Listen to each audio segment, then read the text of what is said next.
The Seattle Sounders' brand new 2025 kit is here, inspired by two traditional Southern Coast Salish weaving techniques, twilling and twinning.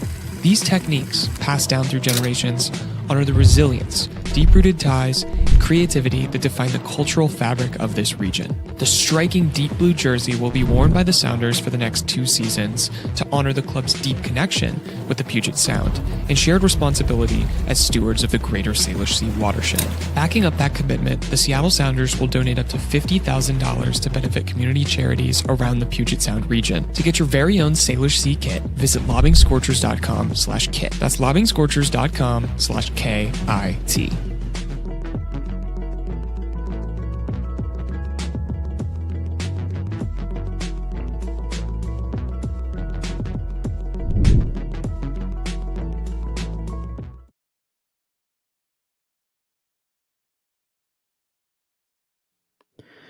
Good evening, everybody, and welcome in to another post-game live. We have got a Seattle Sounders win to react to here tonight, 1-0 over FC Dallas at Lumen Field. Albert Rusnak with a game-winning penalty kick in the 86th minute. It was not the prettiest game I've ever seen. I would not describe it as such, but it is a win. It's 3 points in the standings and continues what has been good home form this season, at least going by the record. Seattle moves to 4-0-2. We're gonna be talking about this game. We're gonna take some calls. I'll drop the link in the chat here in just a second. Noah should be here any minute. He's just wrapping up his responsibilities at his job, but he'll be on here to talk about this game. And yeah, if you've got any takes that you want to get out there, this is your opportunity. Anyone is welcome to hop on and lay down your thoughts, observations, agendas, grievances, whatever the case may be. So I'm going to drop that link in the chat right now, and feel free to hop in. Before we take calls, I can just give my thoughts, lay down my thoughts on the game, and Noah will be on here in just a minute. But dropping this link in chat right now. There it is. If you'd like to hop on and give some post-game reaction, feel free. First come, first serve. No one in the queue right now. But I'll start just firing my takeaways from this game while we wait for Noah and wait for people to queue in, which is that, like I said, not the prettiest game, and kind of a frustrating game to watch for a lot of it, especially in the first half. We found out in the lead up to this game that Danny Musovski is dealing with an injury right now, so he was out for this game, wasn't even in the Matchday squad. So with Jordan Morris also still out, it was the Jesus Ferreira show at the number 9, which he did not get a goal. He still has 0 goals on the season, but he did almost score twice, which I guess that's progress if you're looking at it glass half full. He did almost score twice. He got pretty close on an early header that off across that Ryan Kent set in, just a little bit high, but he had a pretty good look at it. And then there was that mad scramble in the box also, I want to say, in the first half hour. I don't know how that wasn't a goal. It feels like he's snake bit right now, officially. There's been a lot of periods of this season where the issue is he's not like even really getting chances or shots at all. But that wasn't the case in this game. He at least had his looks and couldn't quite score those. But really, the first half was frustrating because you had an FC Dallas team that they weren't trying to score in that game. And I don't blame them. I don't say that as a dig towards them at all. I really don't. When you're in the situation that they were in, where they just played Open Cup in New York or Harrison, New Jersey on Wednesday, and you're coming all the way across country without Lucho Acosta, and Peter Musa is still not fit to start. Trying to 0-0 on a road trip to Seattle, I don't blame him. We've seen countless teams do that over the years, but that was about as blatant as it gets. It's funny. I actually, they didn't seem interested in scoring at all until Seattle scored at the very end. And then they looked pretty good. It sprung them to life.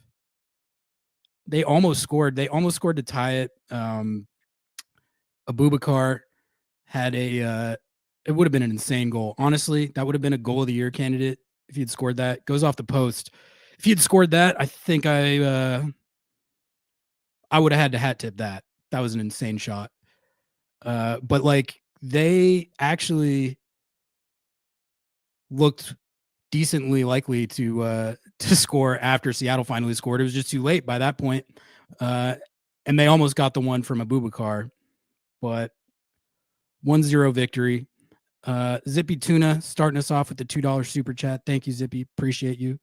Don't mind grinding out a home win. Need healthy number 9s. Yeah, so that's a good segue into my next point, which is that if you told me before the game that they were going to have to win this ugly, coming off the gnarliest road trip they're going to have all season, you're down your top 2 strikers. Your starting CB goes out with an injury 12 minutes into the game.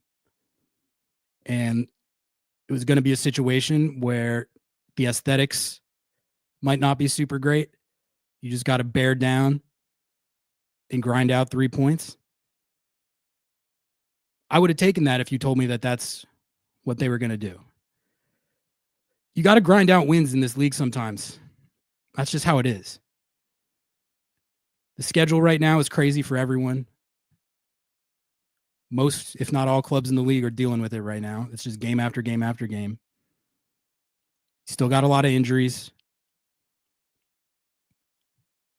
The good teams in this league know how to grind out wins like that. And that's what they did. I might feel differently about it if they had gotten clearly outperformed by FC Dallas in terms of game state and chance generation and all that.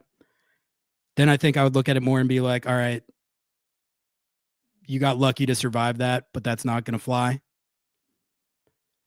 That's not really as much my takeaway in a game where I feel like I can say this and it's not cope because they won the game.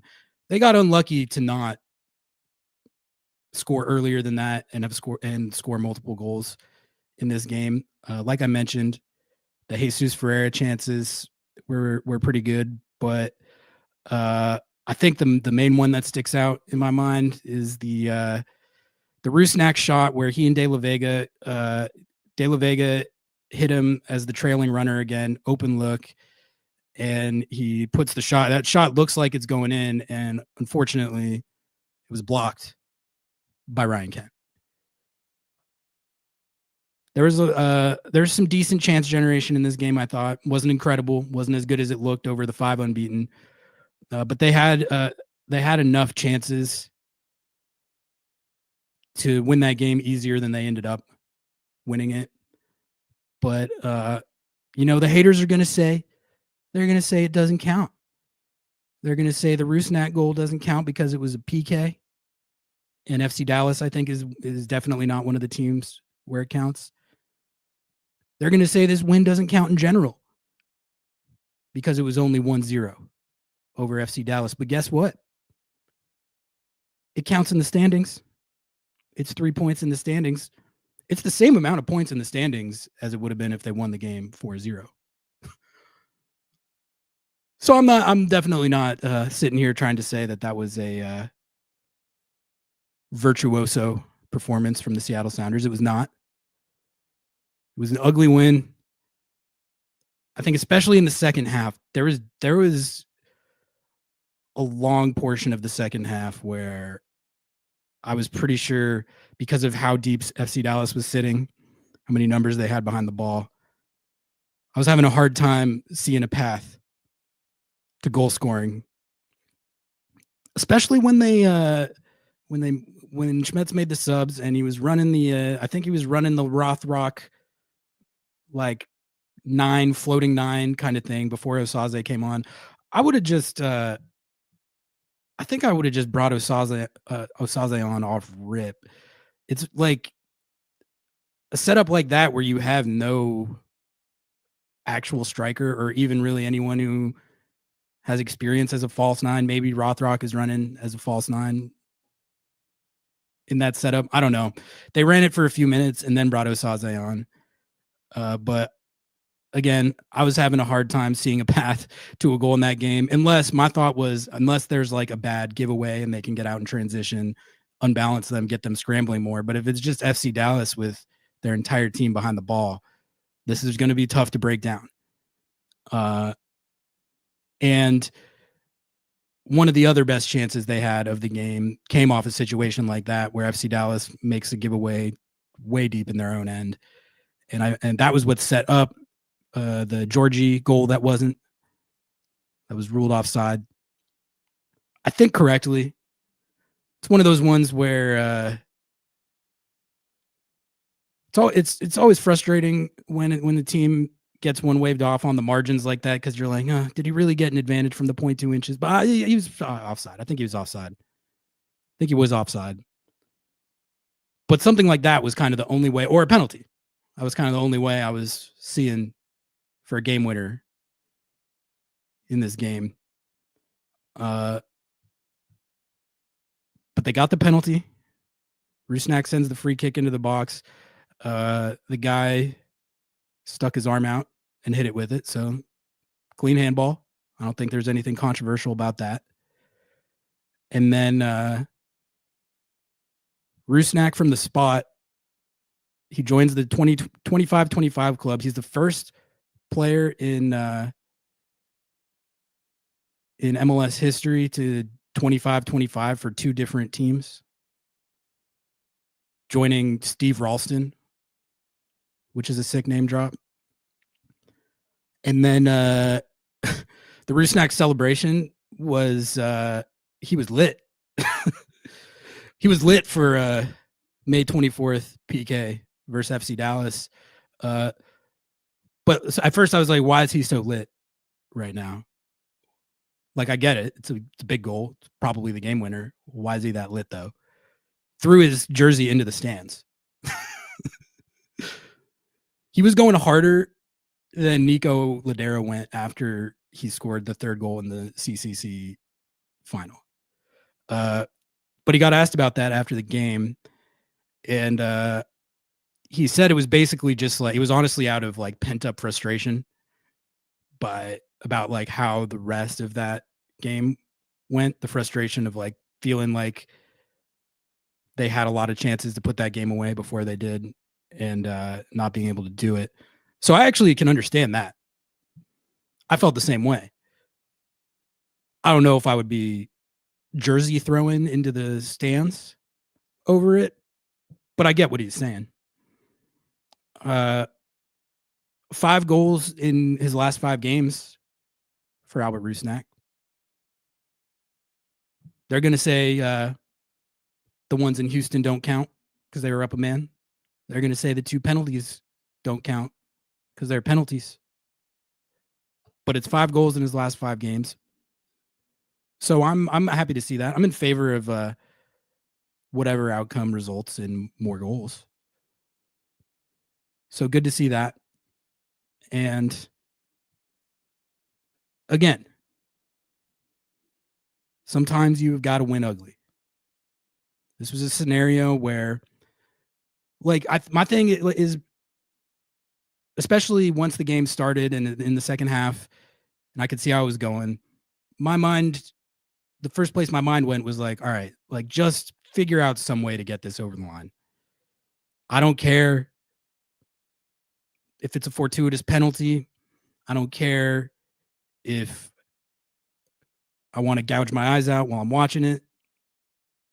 Not concerned with the quality of the footy right now. Just figure out a way to win this game. A 0-0 in this game would have been bad. Think about the discourse that we would be having right now if they 0-0'd that. That was really where I was coming from. I don't want to get on here and talk about a 0-0 where Jesus Ferreira started and They got shut out at home. I don't want to deal with that. Luckily, we don't have to deal with that. So, not the greatest win in Seattle Sounders history. We're not going to be looking back on this one with fond memories. But I think a win is a win is applicable here. You got no strikers. You lose your starting CB. You just went on the road trip from hell. Figure out a way to get it done. And they did. So I'm not going to have that thought pop into my head of like, I don't care if they win ugly, just win. I'm not going to have that thought. And then when they do that, get super bent out of shape over what was not, admittedly not super great performance. I think they would admit that it wasn't an incredible performance. Doesn't matter. Doesn't matter. A win is a win.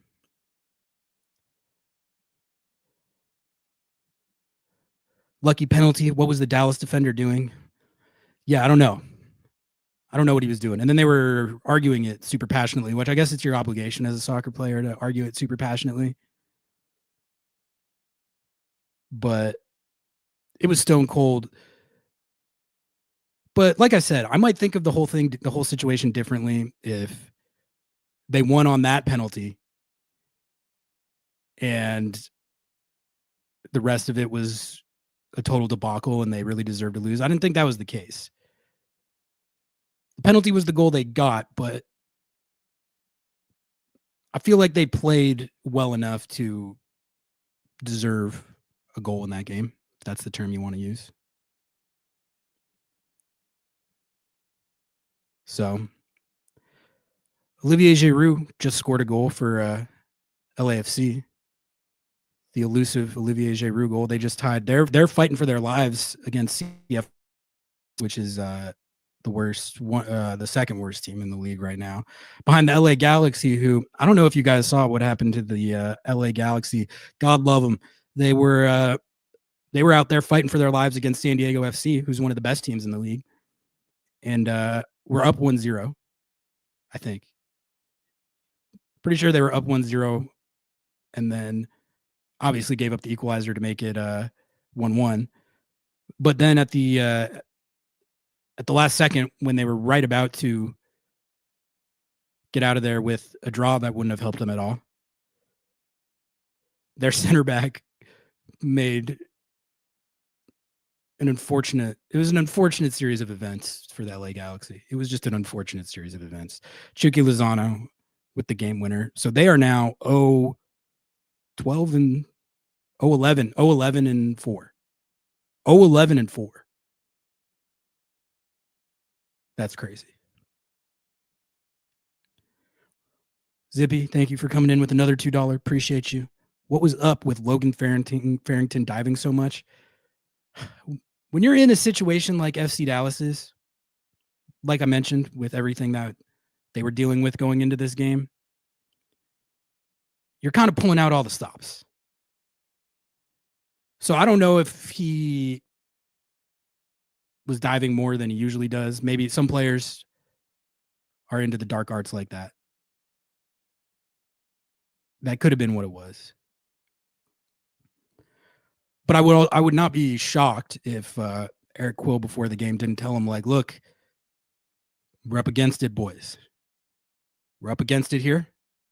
If you feel some contact in the box, just go down. Just see if we can't make something happen. Maybe that's why. They didn't have Lucho Acosta for this game. Peter Musa didn't start. They didn't get particularly close to scoring, I don't think, until the Abubakar shot at the very end, which, God, if that had gone in. If that had gone in, I would high key have had to props that. That would have been an insane shot. LA Galaxy gave up the equalizer 1 minute after they scored. Yes, thank you for the reminder, Rosie. That's exactly what happened. They scored the first goal, and it was a really nice goal, Fagundes.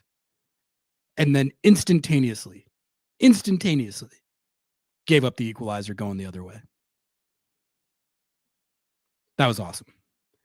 And then the CB howler that Garces had at the very end, he's having I don't really know much about him as a player other than what I've seen this season, which is just one of the most cursed defender seasons I've ever seen in MLS.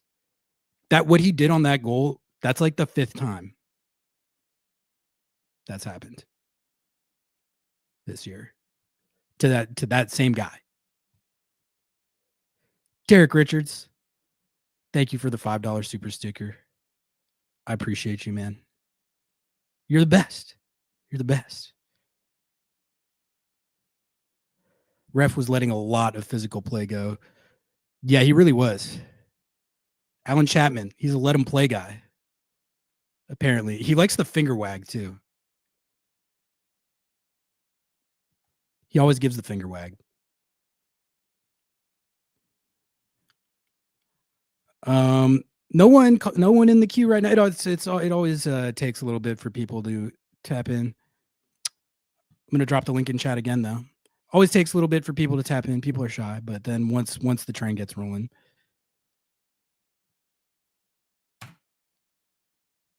Link right there, and I'm actually going to thought I figured out how to pin it.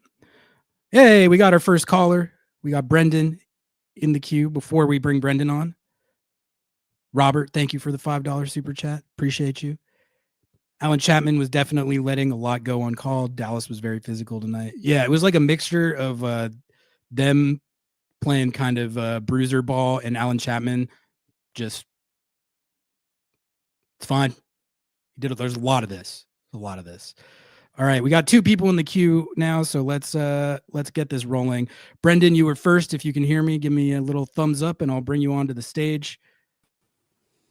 All right, Brendan, welcome in. Thanks for calling in to lay down some takes. I'm doing double duty right now, so I appreciate it.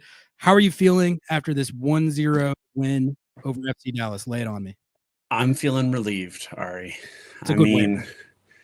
We had great pressure for the whole game. I felt like we started out really well the first 15 minutes, just like opportunity after opportunity. You know, Ferreira had a couple good looks. And, you know, when Yamar got hurt and they brought Bell in, I was a little concerned. You know, Tim Keehee had to move over and everything. And it seemed like the game kind of switched after that injury, like the momentum sort of changed.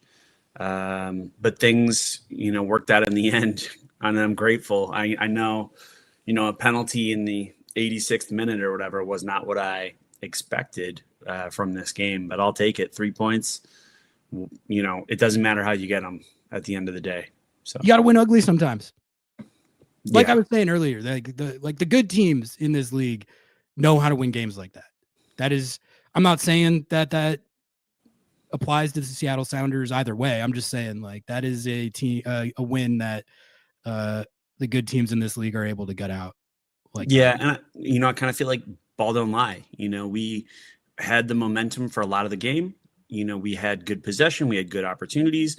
You know, Kent was getting things going early. You know, there were lots of good crosses and opportunities, and you know, eventually it felt like something was going to go your way. And you know, this isn't what I expected, but I'll take it. And so, what did you think of Ryan Kent? Because I feel like it was another game where like teams clearly they got the film now. They know what's coming, and he hasn't been able to be as just like insanely dominant as he looked the first couple games. But I still came out of this game and I was like, I love watching that guy play. Just the sauce, the swag. Like you know, I'm kind of caught between being like, man, it hasn't been as electric as it was to start, but also, God, some of the stuff he does out there is just awesome. Yeah, he's good at receiving the ball and giving it. So like those 1-2s, he does those passes really well. And you saw it today. Like he did a quick 1-2 pass where he drew a foul, you know, running into the guy. The guy sort of bodied him and leveled him. And it's one of those things where when you're quick with the ball and quick with decision making, it works out really nicely. And then there was an opportunity, I think, in the first half where he did sort of like a give and go, and Vargas wasn't really ready for it, that sort of thing. But, you know, he's good with the ball, and I like what he's doing. But, yeah, it seems like they are drawing a lot of attention to close him down. And so, you know, I like our options at left and right mid, you know, between Pedro de la Vega and Paul Rothrock and Ryan Kent, you know, and Manungo. You just feel like there's a lot of energy, a lot of creative talent that's coming from the wingers now. And I'm glad that Jesus Ferreira is not playing there. You know, like he was doing okay, but I really want him to have the opportunity to be a striker. Yeah, I thought it looked better in the sense that he at least got close to scoring twice. Like that one mad scramble in the box. That was something, like even stuff like that hadn't really been happening when he was playing the 9. So that was good to see, even if he's still sitting on 0. What did you see from Jesus overall? Overall, I think he was, you know, trying to be in the right spots. They kept trying to feed him the ball. They kept trying to force it a little bit, which I think, you know, might have been because he was playing his former team and because he was so hot early on in this game. But I definitely missed Musovski a little bit. You know, Musovski's not the flashiest striker or anything like that, but he's in the right positions. And I feel like, you know, those balls that just fall to his feet and he has an opportunity. We missed out on that tonight. Maybe we could have had a goal earlier. So yeah, I mean it is unfortunate because of how hot Moose has been. But all right, got a couple more in the queue here, Brendan. But any last thoughts, takes, or anything you want to hit on? Last shout out is just John Bell. I mean, you know, I've said this, you know, before on your show. It's amazing. He comes on the field and I don't notice him. He fills in well. You know, when Reagan and Yamar are off the field and we have Keehee and John Bell as our center backs, everything went great. And, you know, you just got to tip your cap to the guy. So he had one giveaway where I was like, but I think overall that's pretty much all you can ask from your backup CB getting thrown into a situation unexpectedly like that. So, yeah, it's a good shout. All right, Brendan, thank you so much for the call, man. Appreciate you. And thanks. Take care. We'll talk again soon. Sounds good. See you. All right. Up next, we got Derek Richards, the man himself. Derek, if you can hear me, hit me with that thumbs up. All right. Going to bring you to the stage right now. Derek, thanks for hopping on. I think this is the first time you've called in. Is that correct? Actually, I was the first ever call in after the LA Galaxy playoff game when Noah was doing it live down there. I wasn't there. Yeah, I actually didn't know what it was. I thought at first it was like Twitter. You know how Twitter has spaces? You click on a link and you like listen to a podcast. I thought it was that. I clicked on it and Noah was like, "All right, you're live on the Lobbing Scorchers now." And I was like, "Oh," I was like in my bed, like all messed up, all messy, but. Yeah, so this is the second time. That's awesome. Well, thanks for calling in, and honestly, we appreciate you so much. All the support you give us, you're our best supporter. So thank you, man. Let's talk about this game. How are you feeling after a 1-0 victory over FC Dallas? That was a victory, but not the most aesthetically pleasing victory of all time. Yeah, I agree with the previous call-in that relieved is probably the best term. I couldn't think of a better one. You know, I've been a season ticket holder for a while. Enjoy going to the games. The last 2 years haven't been fun, but this year it's been a lot of fun. I was having a lot of fun in that first half. It was frustrating, 0-0. Sun was out. It was a perfect day today. And then, you know, Dallas packed it in. And one of the things that happens when you put a lot of people in the box, that means there are a lot of arms in the box. And sometimes one of the consequences of that kind of defending is a cross hits an outstretched arm because you've packed everybody in there. And so that's what happened. We get the goal. You got to win ugly games in MLS. You can't win every game at home 3-0. We won 1-0. This is a huge homestand, right? The next 2 games are against San Diego and Minnesota, and then we go on the road to Vancouver. That's 1, 2, and 3 in the West right now. We get 2 of those at home, and we get to see, like, you know, where is this team really at? I think, even though there's a little bit of adversity with the injuries, but MLS, man, you got to play through it. I don't mind an ugly win, just in general, but especially under these circumstances, you got to take it how you can get it. You got to grind it out. That's the situation that they were in. So I credit them for that, even though the first half I thought was pretty frustrating to watch because they felt like they were on top of FC Dallas for pretty much that whole half. I think that's fair to say. But then the second half, I don't know. What did you think of the second half and how that went? Did you feel like they could have done anything differently to kind of get Dallas out of their shell, or is that just sort of something they had to deal with? It was weird. So yeah, the first half we were going out wide and we were crossing it into the box, and Dallas was making like kind of these incredible sliding tackles, like these like kind of last ditch tackles and jumping headers to make sure we didn't get that final ball. And then in the second half, I don't know what happened, but 20 minutes into the second half, I was like, Dallas has kind of been running the show here this whole week. I don't think we had a shot in the first 20 minutes, and it took a while to get going. And even the PK just like kind of felt like it was, you know, there was a couple of chances, but it felt like at the stadium, the referee, I don't know, I was on the opposite end, but it was people like didn't react. Yeah, I didn't react, and I was like, did he just call a PK? And then it's like it didn't dawn on me until like Rusnak was standing at the spot that he did, and I was like, oh man, this should have been a way more joyous moment in the stadium. There was like, I think it's the first time I've ever seen like a PK get called and just no reaction from the crowd, because I don't think anyone realized what happened. Yeah, someone had to tell me. I didn't realize. I don't really know what they could have done differently. I don't know if some of our wide players needed to be subbed earlier, if the energy wasn't there after a long week or whatever, but sometimes that just happens. But what I really wanted to point out with Colin and drop the take is Christian Roldan, best player on the Sounders right now. And I pulled up some of his stats because he won 13 out of 15 duels, 10 out of 12 on ground duels won, 3 out of 3 aerial duels won. And this guy's a monster in the midfield. 6 out of 6 on tackles. And what's really, especially after the Portland game with that dime he dropped, 7 out of 8 on accurate long balls. And he is just running the show in the midfield. And if it was like, oh, Dallas really didn't have much, that's because every time they tried to do something, Christian Roldan was there to steal their lunch money and just start an attack the other way. And that was like what was going down in the first half. They just clogging them up, kicking it out wide, getting down there, sending cross. Dallas is like slide tackling they can to get the stuff out of the way. Man, Christian has been a beast these last 2 games. He's been a great player, but he has like stepped it up to another level these last 2 games. It's a great shout. He's a dog.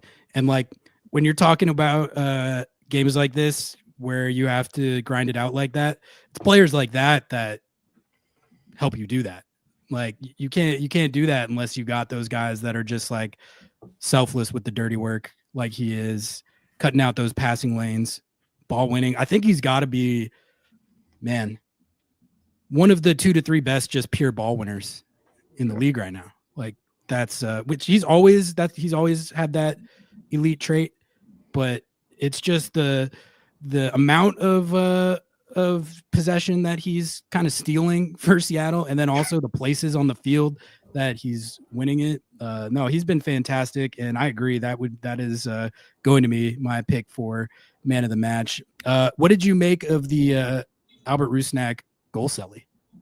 Oh, you know what? I was relieved too, so I feel it. But yeah, it is kind of funny. It was like the most intense.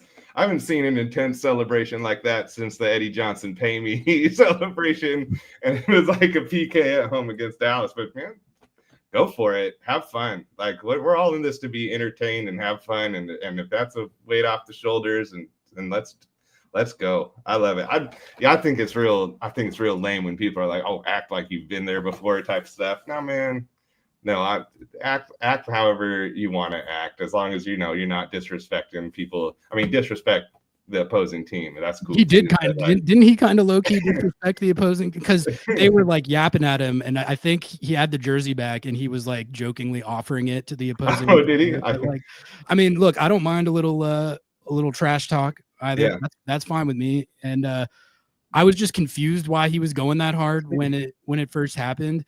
But then when he was asked about it after the game, and he explained that it was just kind of pent up frustration that he was letting out, I was like, all right, I actually I understand that. Yeah, and there was a play earlier where I think it was Obed Vargas on the south side on the second half was like shield, or maybe it was the first half. I don't know. He was like shielding the ball out of bounds, or had one, and I think it was Abu Bakar from Dallas kind of like pushed him down and like stood over him and kind of I don't know, taunted him a little bit. And afterwards, I don't know if you remember when Brian Schmetzer was like talking to the referee. Yeah, wait, did you I don't know what about?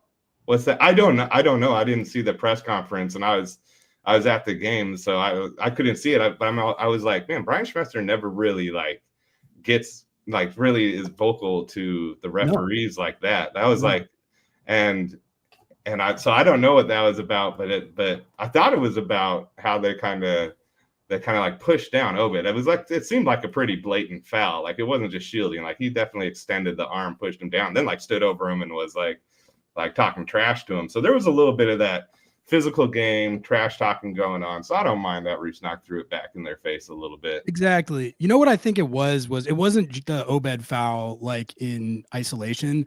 I think what he was saying was like, this has been all game. Like they've been hacking us, and you're literally just letting them hack us. You can't do that. I'm pretty sure.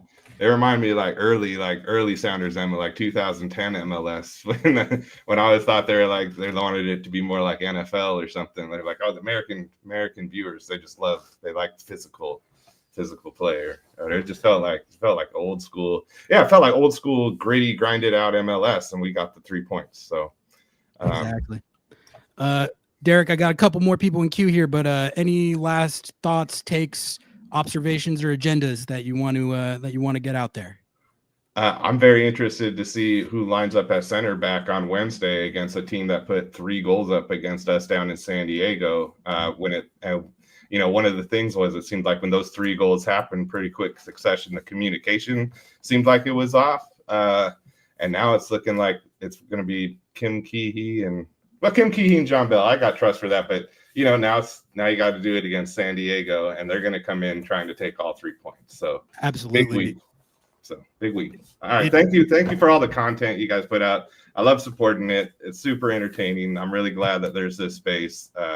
So I appreciate y'all having me on, and have a great rest of the show. No, honestly, thank you, man. Like you're our favorite supporter. We appreciate you. And you're welcome on anytime. Yeah. And if you're all in Vancouver, I'll be up there. The game's on Sunday. I'll be up there Saturday, Sunday.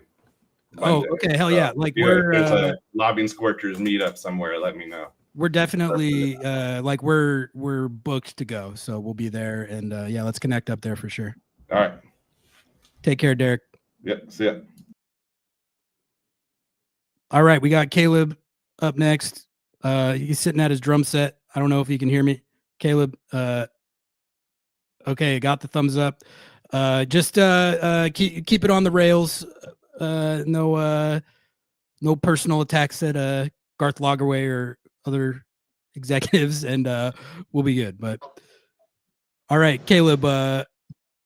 What's going on, man? Joining us from the drum set. How are you feeling after this game? Well, I would have to say this, as Brian would, do in the press conferences. I would like to give a congratulations to Albert Rusnak, because it's not easy doing his accomplishments. And especially with a certain gift that I've given him a little bit while back when he came here. I got to give, I have to give credit where credit is due. as Brian would say.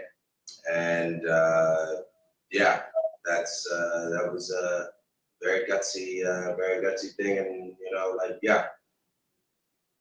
I like that giving credit where it's due, because you know, it's a player that you've been critical of, but when he plays well, when he's scoring goals, glad that you're giving him his credit.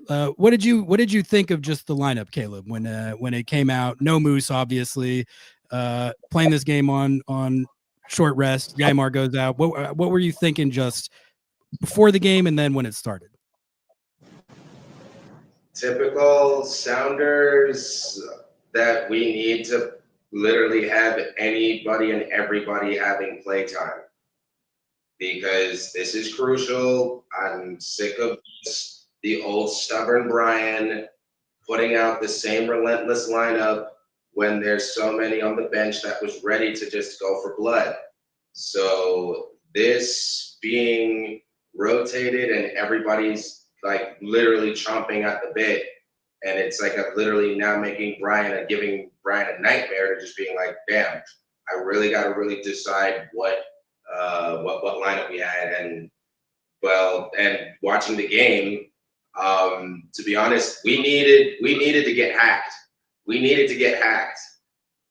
Like, we needed to get whacked. We needed to get hacked, because at the same time, we have Brian and Craig has quoted that we've been too nice. And I'm still waiting on that quote from the whole organization to show how not nice are we. I think that's a good point. I've been saying for years that I feel like this team needs a little more kind of just bite and kind of attitude like that. So that's a good shout. We got Noah tapping in here, so I'm going to get him in here to give his takes on the game. But before I do that, Caleb, you got any last thoughts or takes that you wanted to get out there about this game? Well, I'd say, like, again, we needed to get whacked. We needed to get hacked. We needed to get banged up. We really need to get these, we need to get these little owies out before we go into the Club World Cup. Like, really, because, like, there's a whole mentality now that it's just straight up, this is coming from an outside Sounder perspective, that everybody wants to kill Seattle. So we need to literally get our boys ready for the whacks and the hacks and the comments and the everything and the blood shitstorm that everybody's so saying, to get this thing done and it grinds out. Because I'm gonna say it, like, I really do feel like we have more than enough to actually go to MetLife and actually win it. I love that. All right, we're gonna get Noah in here right now, but Caleb, thank you for the call. Appreciate you, man. Good takes as always. Thanks for keeping it on the rails, and we'll talk to you again soon. God bless America and the Seattle Sounders. That's right. All right, Noah is here. Gonna bring him to the stage right now, and gonna let him steer the ship actually a little bit. I got a couple things that I need to do here. I'll still be here giving takes, but Noah, you look like you're going skiing. Go ahead and just lay down your initial thoughts and takeaways from a 1-0 W over FC Dallas. Well, you know, I'm dressed up as Ryan Kent, Ari. I'm not sure if you saw his incredible pre-match fit, but he was wearing some skin-tight Oakleys and, you know, probably the craziest fit of all time, black Air Forces, all that. We love to see it. He's a man possessed, but interesting game today, I will say, as I pull off the shades. I'm also rocking the sketchy setup because somehow I lost, I think the USB cable that I need for my main camera is at your house there, Ari. So, you know, classic, but, yeah, I don't know. It was a fine game. It was a little bit of a bailout. I think they rightfully they really rightfully won, but it felt kind of frustrating. And I think Albert Rusnak's celebration there at the end and his bliss and frustration, as he said in the locker room, really honestly was a that felt pretty right. Jesus Ferreira at the 9 experiment is, it's an experimenting, and I don't think it went too well today. But I saw his post-match interview, and he was like, "I felt like that was my best performance at the 9," and I would agree with that. Like, I guess, sure, that's not saying much though. And I think regardless, he's a good player. I think whatever, give him some more run, that's fine. I think him and Rusnak looked better together in that position, though I don't think that they looked, perfect. He was at least playing it like a pure 9 instead of like dual 10ing, and I was happy to see, like, obviously it was honestly frustrating that he didn't score, but I was happy to see that he did almost score twice. That felt like progress. That felt like an improvement on what we had been seeing. The other thing I would say is just on the notion of the term bailout, because I know that's going to get thrown around a lot. I don't see it as I would see it as a bailout if they got like thoroughly outplayed all day by FC Dallas and were getting lucky to not concede, and then they get the penalty at the end. That's a bailout. Like, for me, they played well enough to have gotten a goal that wasn't the penalty. So like whether one of those chances that they had in the first half, if that had gone in for the 1-0, or it's a penalty at the end that gets called in, that doesn't really make a difference to me. So like I guess I'm saying I didn't see it as much as a bailout per se. I think the way that I'm seeing it as a bailout per se is less about the win was deserved or not. Like, I don't think that was necessarily. I think they were on top of Dallas. I mean, the pressure that they were putting on Dallas was insane, and the fact that Dallas was defending so well, and I know that people hate to hear this term, but they were legitimately parking the bus. I mean, there was like 9 or 10 men in the box at all times. Respect, honestly, respect. And sometimes that's a challenge, right? Like, sometimes you get really disorganized when there's that many people in the box, but very clearly that was their game plan coming into this, and it worked. And it looked like it looked great. Like, they defended really well and absorbed the pressure time after time after time. And, Brian even said that. He said, they had a game plan. They came in here on short rest. They came in here on a long travel day. They got even longer travel going to Cincinnati. They didn't have Acosta. They didn't have Musa subbed on at half. Like, I think it was a hats off to FC Dallas moment. More than anything, but I just don't think that goal was it didn't feel like that goal was coming until it was. I would agree with that. That PK was given. So but I do think bailout take. Yeah, no. I feel lucky that we won it. I feel like it was lucky that we won it, which I'm happy with. You gotta get some luck. You got to get some bounces. Related to what you were talking about the FC Dallas game plan, and then we'll get Raul on here. Sorry, Rob.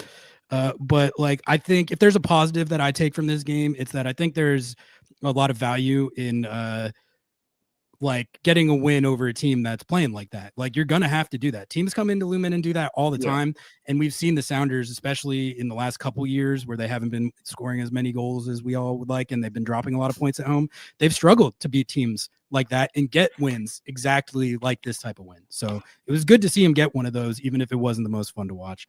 All right, Rob, give us the thumbs up if you can hear us, and we'll get you on here. All right, bringing him to the stage right now. Rob, thanks for calling in. How are you feeling after this 1-0 over FC Dallas?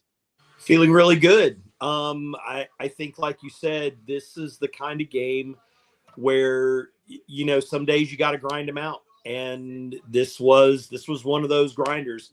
The Jesus Ferreira experiment at number 9, as we talked about, that was a challenge. Jesus, in his defense, was playing against a very compact Dallas defense. Like you said, they obviously had a game plan to come in and be compact. 2 solid lines of 4 and park the bus and play us on the counter. And that's what they did. And we had a really hard time breaking them down. And I think we obviously had the better run of play. I don't think that's a mystery to anybody. And I think the penalty goal that we scored, I think was deserved based off of the run of play. And it was one of those times where you create your own luck, right?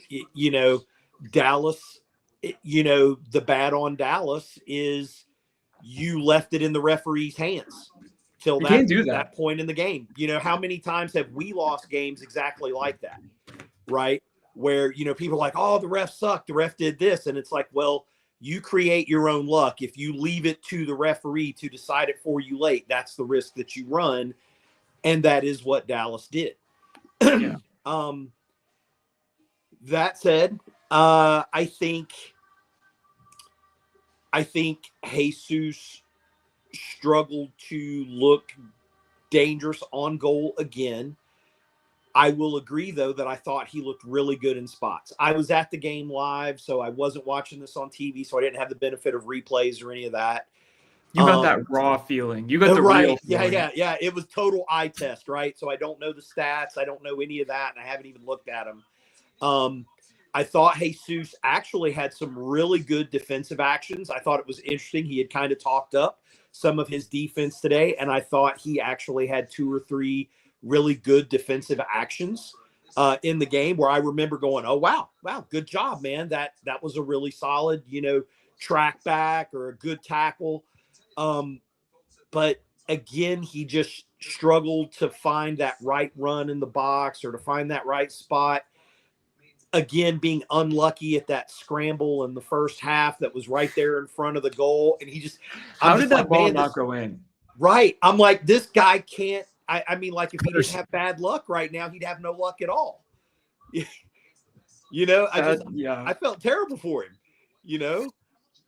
That felt like, to me, exactly how this performance to me tracked exactly with how I was seeing Danny Musovski play before he got a full stretch of minutes at the 9. It was like this circus music plays in the background. Like, what the hell is going on? There's no way this guy is a professional soccer player.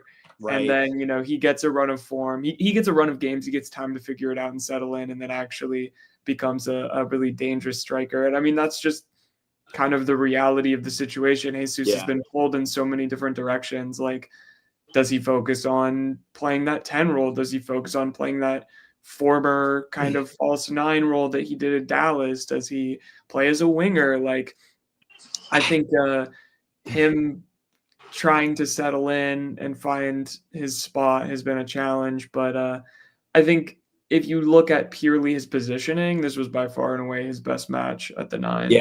Yeah, I think so. I wonder, interesting question. Do you almost think that he's almost between two minds in that 10 role, 9 role, whereas Musovski, he's not a 10, right? And he knows he's not a 10. And the thing I've always felt about Musovski, even when he wasn't bagging goals, was when he gets out there, you're going to at least get good hold up striker play. He's a tall guy. He's going to occupy center backs. He's going to occupy that space and draw attention. Even if he's not the one bagging in the goals, he's going to play that more traditional 9 hold up striker kind of role. Whereas, and when you're in that 4-2-3-1, I feel like that's what you need that striker to do. You need him to occupy those center backs. Whereas with Ferreira, I don't know that he's got the size, number one. I mean, and not trying to say he doesn't have the skill, because I think he does have the skill. That's just not really his game. Right. But I just don't wonder a little bit, like, is he almost caught between two minds, like wanting to be the 10, kind of coming back a little too deep to find the play and to find the ball? And, it's hard to know. Right. I mean, is he a good soccer player? Absolutely. Very capable, very talented. He's a skilled guy. Right. And I'm glad he's on our team. I don't know that he and they have figured out where he is best suited. I think we're still to discover that. Yeah, I think it's a challenge for everyone involved because they want to get him on the field, but like at the 9 or at the 9, he hasn't looked amazing. And regardless, he's basically depth charted behind your backup striker at this point. Yeah. And while he's going to get some run here because who knows the status. Which how problematic is that? Yeah. He's the number 3 at the striker at his pay level. Right. And you know, Osaze, while I mean, I don't think he's looked amazing, you never know. Once he figures it out, he's way more of a pure 9 striker. Like even Brian said as much. And so that fits the system a lot better than a more dynamic player like Ferreira. And that's why I've been saying, like, it does the player dirty to not just let him settle in a position. Yeah. And that's why I've been saying, like, don't play Rusnak and Ferreira together. Not because they maybe couldn't figure it out, but because, like, the 10 position, he's looked so good. And, like, I don't care if he scores. I don't care if I have to get this damn tattoo or not. If he can put up 10 assists in a season in MLS, you can't deny that that's objectively a very solid season for a player who's coming into a new team with this much depth. Right. Yeah, I agree. Sorry, you threw me off with throwing in Rusnak into that conversation. No, I mean, I did want to ask you about this. Sure. I think me and Ari championed this last year. We said Albert Rusnak for MLS MVP, but I genuinely actually We were mocked. We were mocked, but I genuinely feel like this performance that he's put up, is he on the road? What do you think? Is he on the road? I think Sounders MVP, I don't think there's a question right now. Well, is there a question? Sure, because I think you could argue Christian or you could argue Rusnak, right? I think there's a fair argument either way. If you lean towards goal production, then I think you have to lean towards Rusnak in that regard. But what Christian is doing in the number 6 role, I think is exceptional. And he certainly has a big shout. The problem with MVPs, though, is defensive type players rarely ever get serious consideration in the MVP. They don't have the courage. The voters, of which I'm one, don't have the courage. The voters by the name of Ari Lillianwall. Yeah. Who voted for Messi last year, by the way.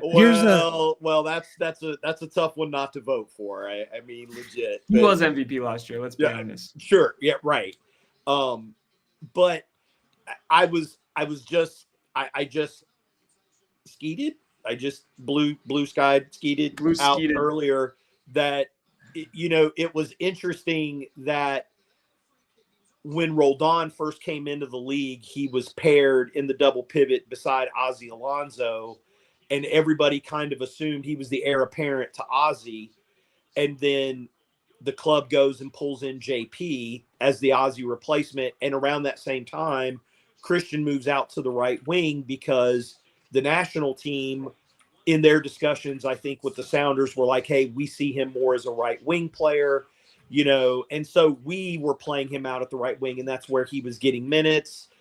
But now that, he's really I think Brian saw him as a winger too, is what he's said. And right. And so now I think as he's been brought back into that number 6 role, I think we're seeing him, he's like, this is me. I'm back home. This is where I feel. And we're seeing those lights out performances there. But to your question, Rusnak, league MVP in that 10 role. Ooh, I don't know, man. That's Ari. You see a lot more of the league than I do. I've got MLS 360 on right now, and I mean, I don't know that. I think that would be tall. Is he in the conversation? I think sure. We're early in the season. We get to the All-Star break. I think it's an interesting discussion at that point. If he continues this level of performance, is he a hands down league MVP at this point? I don't know. I mean, I can tell you he's tied at 8th with, or 1, 2, 3, I don't know, whatever. He has 10 goals and assists, right?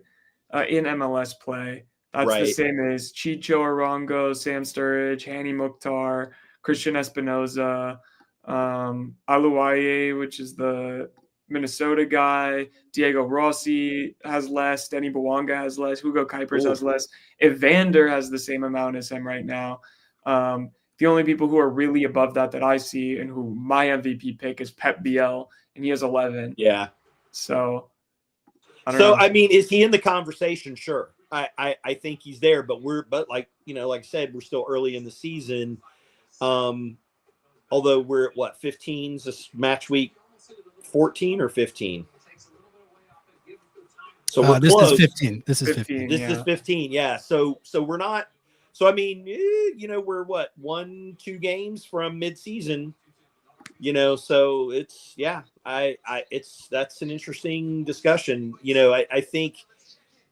Oh, geez, as we go into Club World Cup and then Leagues Cup, so we've got all the summer of tournaments.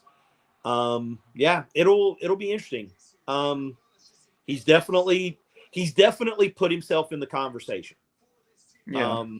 And I think the brigade does need to have a Coke and a smile and shut the fuck up.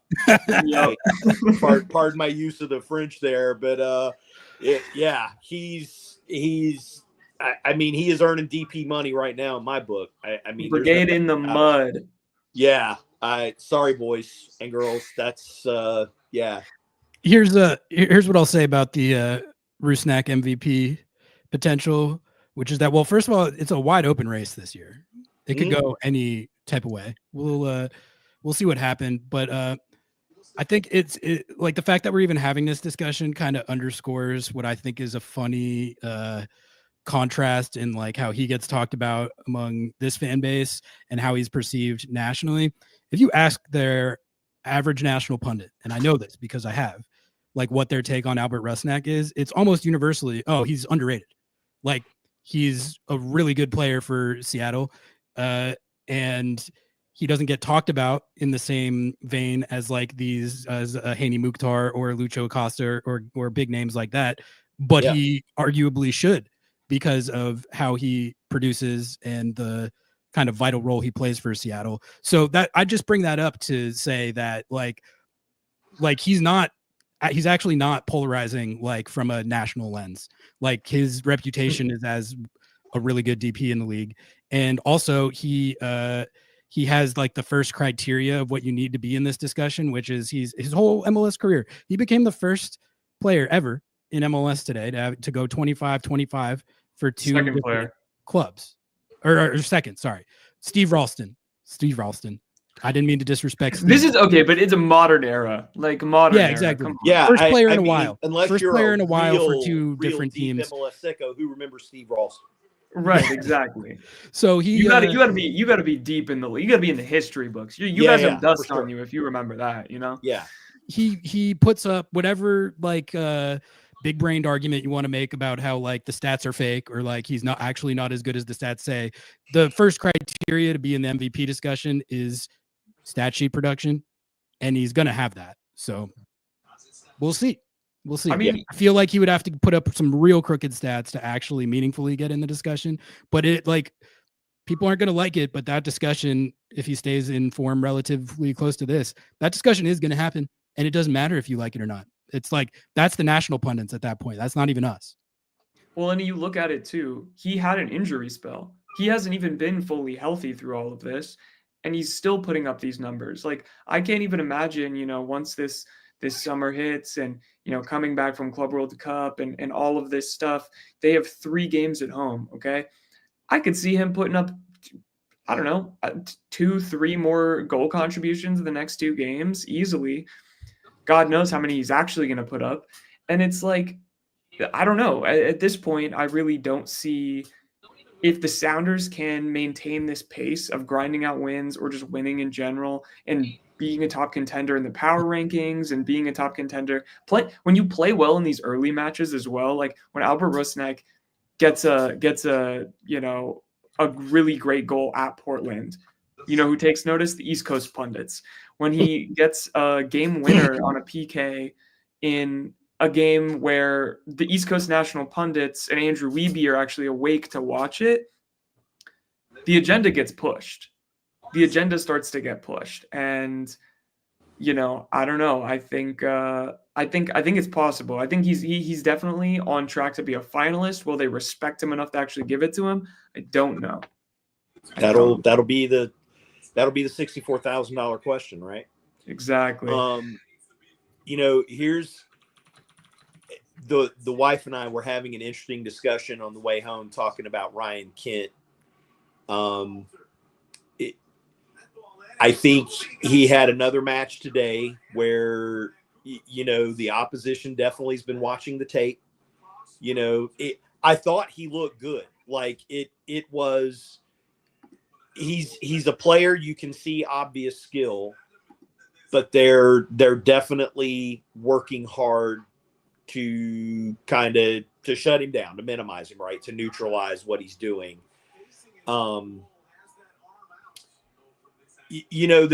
There was some discussion about, oh my gosh, how long will we have a guy like Ryan Kent, a guy of his skill level, that kind of thing. You guys shoot me down. Maybe I'm having a crazy thought here, but he might be in a dangerous place in his career in that he's 28. In theory, supposed to be at his physical prime, right? Physical kind of, peak performance era of his professional career.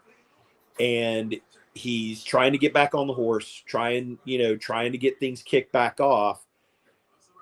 How long of a runway do we think, for his own sake, does he really have to show, say, a bigger club, a European club, that, hey, I am that player that left Rangers, scoring buckets of goals and assists and, lighting it up and earning that place on a Champions League club at Fenerbahce in Turkey. How long of a runway does he have for that? Because let's say it takes him into next year. Now he's 29, bordering, beginning to butt up against 30. What's a Big Five league team willing to throw at a guy like that? As we have tended to see, we tend to think in MLS, they're looking at the Obed Vargases of the world. They're looking for that younger talent, guys they can bring them in on a little bit lower salary, but they can also develop them, can work with them a little bit. And then, so anyway, I just curious if you guys had thoughts there. Well, I think there's that element to it of what you were talking about, of him maybe not being of the typical profile of a player who's using MLS as like a proving ground or like a stock booster for another league. I also think, and I think I've said this before, but I think there's a decent chance that he might find that he just legitimately really likes living here, playing for this club, likes his teammates, and just because so much of it for him was finding a place where he could find the love of the game again.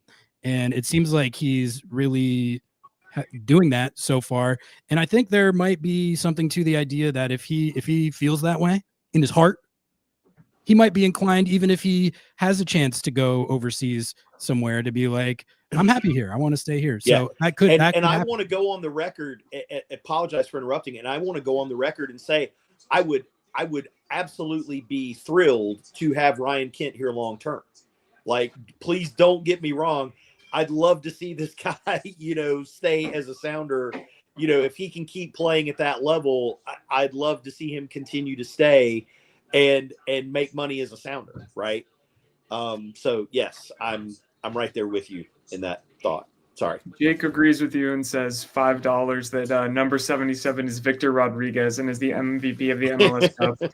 And honestly, I feel like if he gets to play in a cup match, if he gets to play and it gets to win some silverware here, I don't know. It's hard to pry people away from Seattle when they feel that success and they feel that city and they feel that 65,000 people inside of that stadium.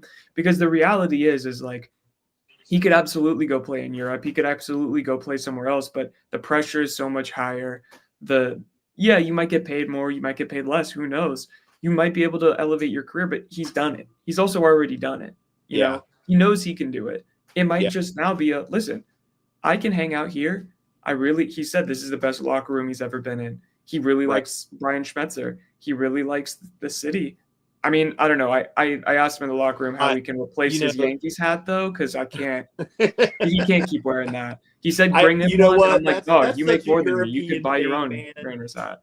Yeah, that's such a European thing. The whole like New York Yankees. Like we were in Ibiza last summer, and it was like there were all these Brits wearing Yankees hats, and I'm like, what is going on? Like they've never been to New York. Big Aaron Judge fans. Yeah, for sure. But you know, you bring up a great point talking about the pressure. People I don't think really appreciate, especially in England, how high that pressure is from the media and the fans on professional players over there. It is brutal.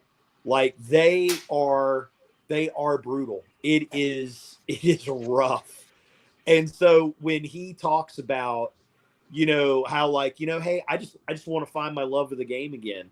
Like I get it. Like I mean it rings true. It makes sense. It's like, you know, and we've heard that from other players. I think even David Beckham talked about it at one point, you know, for as big of a spotlight as he was under, even he was like, you know, it's not the same level of pressure. You don't get beat up the same way from the media and the fans, you know, as you do in, you know, when you're playing in Europe.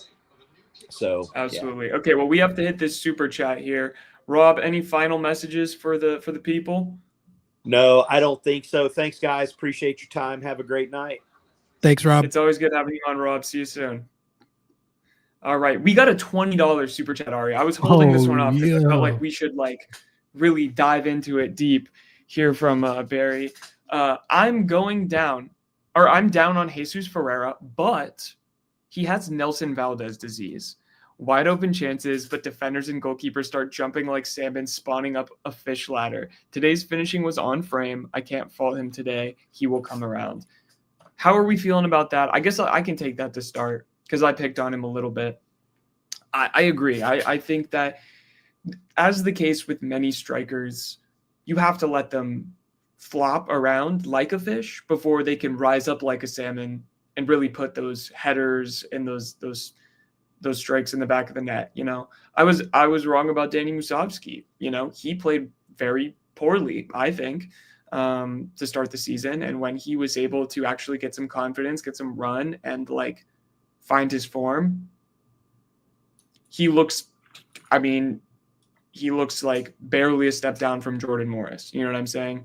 So, and we've been saying this, it's like a guy doesn't forget how to score goals. Like you don't score 50 goals and then just like forget how to do it. Like you can be kind of snake bit a little bit and you can be out of form and out of awkward shape. Tactical fit. Yeah, but it doesn't mean that it's not possible. And, you know, I need him to start scoring goals, Ari, because frankly, the Jesus Ferreira neck tattoo that I'm gonna have to get is just I can't. I wanted that one for though especially the header was one thing, but the one where it's just popping around right in front of goal and you're like, just get. He could have had two, dude. He could have had two, man. But see, that to me, that's encouraging. It is encouraging. I think the one where he like kind of received the ball and spun around like a top was a little bit like, okay, this is just a positional, like he's just not feeling it right now. But I don't know. Who knows? Who knows what's gonna happen? But at the end of the day, man, like I still don't really see the hatred. Maybe not at the 9, but I mean, he's on his way to having a 10 assist season, basically. And I don't know, by all accounts, for me, that's a pretty good number for a TAM player. But if you told me before the season that he would be on pace by May 24th, like fully on pace to blow past 10 assists, all comps, and you didn't tell me anything about the goal scoring, I would have been thrilled. Yeah. So, and that's not to diminish the concern over the fact that he's not scoring, but it's at least, you know, something to hang your hat on while you hopefully wait for the goals to start flowing. Yeah, it was I don't know. I hate experimenting at the 9 position as a Sounders fan, though. Well, this situation they had to. Yeah, it's just like PTSD, you know, because we've watched so many Sounders teams with just the most anemic attack, and so to know that like your target man is kind of a question mark, it's just a little bit like, yeah, no, you know. But I mean, I'm not really as worried with Albert Rusnak being apparently a god tier striker now too. I'm gonna we missed one from Derek earlier. Derek, Oh yeah, another $2, and thank you for coming on the show. Great call. So he was relaying that LAFC drew with Montreal. So no, I was thinking we could well, okay, I'll let you pick. I haven't done the pressers yet. We still need to do that. Yeah. So we can run the pressers and then hit some of the other results because there's a lot going on in MLS right now. Or we can hit some of the other. Why don't we do the pressers first because stuff is still going final. Yeah, no, I agree. Let me pull these up here. I did watch all of them. I thought the best one was Brian, and I liked that Jesus Ferreira one in the locker room. But I guess they posted up a Burt one too. So here, let me get these going. There is a Burt one, yeah. RSL Vancouver is 2-2 in the 37th minute. It was 2-0 RSL inside the first 15 minutes, and then Vancouver tied it.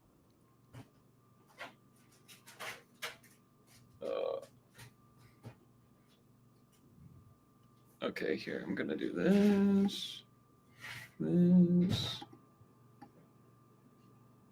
Did the angles today? Okay, no, I just messed it up. There we go. Straight ahead, Coach. Any opening statement or right into questions? We'll go right into questions. All right, questions. Jeremiah, go ahead and lead us off. Yeah, obviously a nice result. Nice result from a pure numbers perspective. But what did you make of the overall play? Did you feel like it was a deserved win? Yes. Why? I don't know why you would ask me if that was deserved. The guys put a lot of energy, effort into the game. Could have scored a bunch of goals in the first half.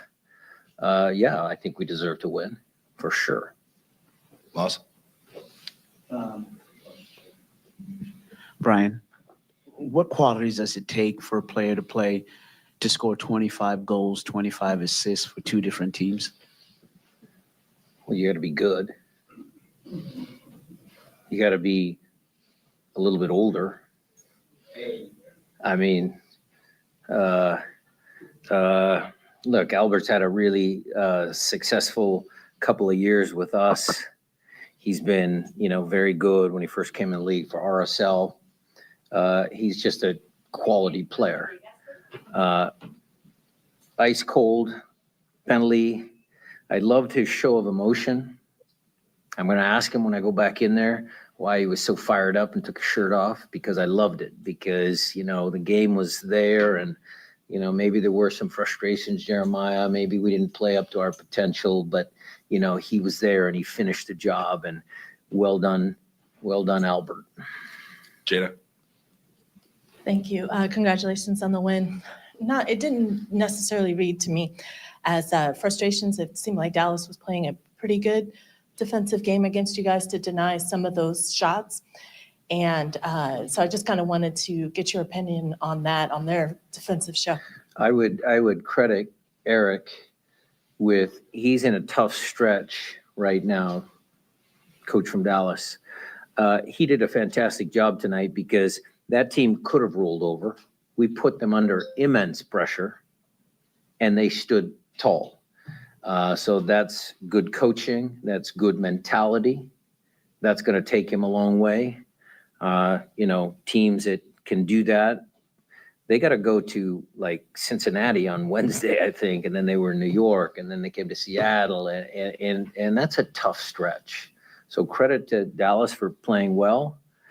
But again, I would think, Jada, yes, they made some plays, but I think, we were just this close. And I think if we would have had a little more patience in the first half, I think we might have opened up the gaps a little bit bigger, because we seemed to like the first pass we saw towards goal, we'd play that pass instead of waiting 5 or 6 more passes, because maybe you bring the ball over here and then you 6 pass over here, the gap's even a little bigger.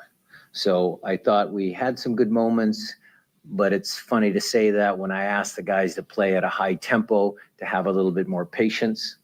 But it's kind of a, fine balancing act. As we continue questions in the room, reminder to those on Zoom, please use the hand raise function. If you'd like to ask a question, we're still in the room here. Jeremiah, go ahead. Better be a good one this time.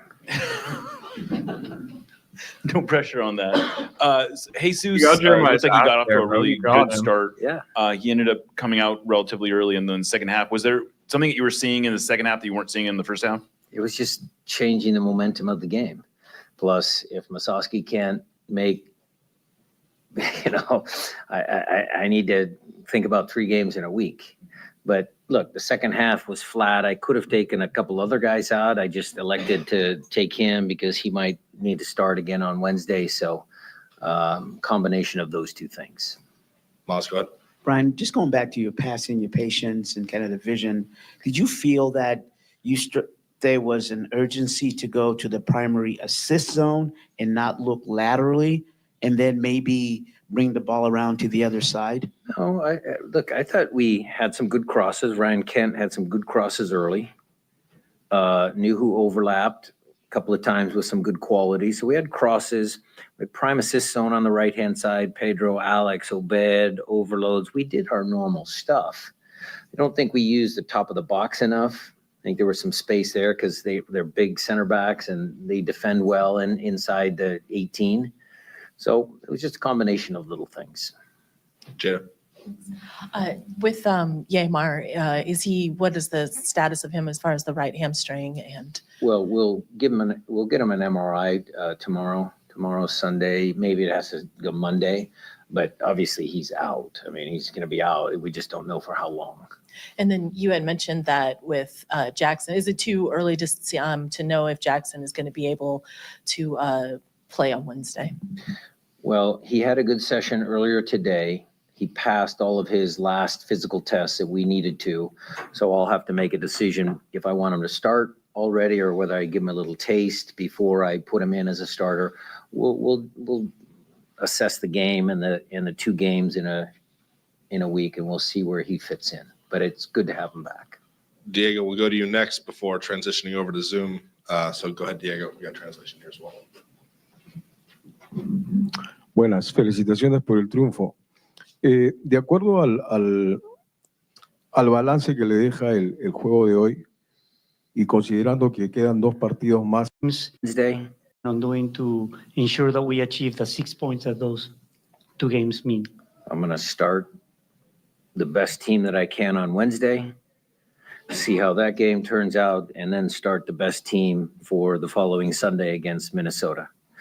We'll give them a day off to recover mentally. They'll come in on Monday to recover physically, and then we'll make decisions next week on lineups. Lo que voy a hacer es empezar con el mejor equipo que tenga en el partido que jugaremos el libre, básico que tengamos. All right, we'll go next to Zoom. Again, if you'd like to ask a question, please use the hand raise function. I see Felipe Maqueda's hand up. Felipe, go ahead, unmute yourself and ask your question. Thank you. Coach Brian, and you end up the game with fewer senior players. In my perception, seems to me the Sounders is renewing itself. Is this something that is happening naturally, or is something that you're trying to push for, to look for, kind of give opportunity to all these younger players in the squad? Well, look, I think the subs that we made, Georgie has played some games. Obviously, Paul has played a lot of games. I think you're talking about Osaze. Osaze is a good prospect. He's a fine young player. And these experiences are going to be good for him to grow as a player. And it's just, again, we have a deep squad. We have a good roster of senior players, some good young players that are starting a lot of minutes, and then a group of players that aren't starting but are very talented. Reed was able to make an appearance, so that was good for him. He's been injured, but I don't know if it's a concentrated effort. What I've always said, Felipe, is regardless of their age, where they come from, who they are, if they're good enough to help the team win, they're going to play. I don't see any other hands up on Zoom, so we'll come back to the room. I think Jeremiah had one more. Go ahead. Close this out. This is the second week in a row you've had Paul come in and play as a 9. I'm just curious what you like that you're seeing there, or sort of what the thought process is. Well, different games, but, Paul can stretch the field. I thought in this game particularly, in the second half, we were just standing in a line, and they kept a pretty high line. And so I wanted someone that by nature runs in behind all the time, and that was Paul. Instead of Osaze. Osaze is more of a true number 9, a target guy. He can run in behind, but I wouldn't say that's necessarily his strength. So it was basically tactical just to get Paul to open up the field. That was the reason why. Last one. Go ahead. This is Tony. I would like to ask you about another historic moment that happened here. 400 appearances for Stephen Fry. What would you have to say?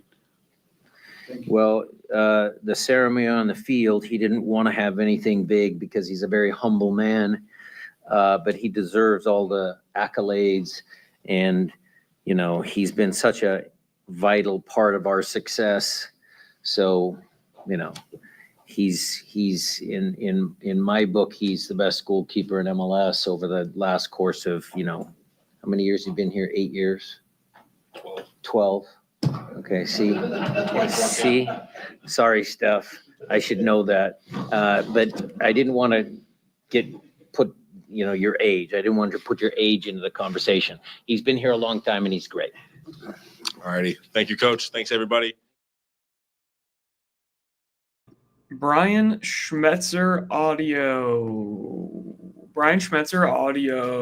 I have 2 takeaways, and then let's get to Gianni.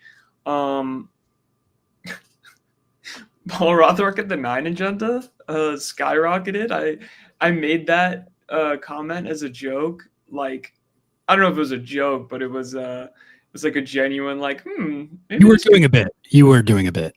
I was doing a little bit of a bit, and to see it, like, it's one of those things where it's like, be careful what you wish for. You know what I mean? So I take full responsibility for that. Brian, we know he listens to the podcast, and we know that I'm actually secretly his tactical manager.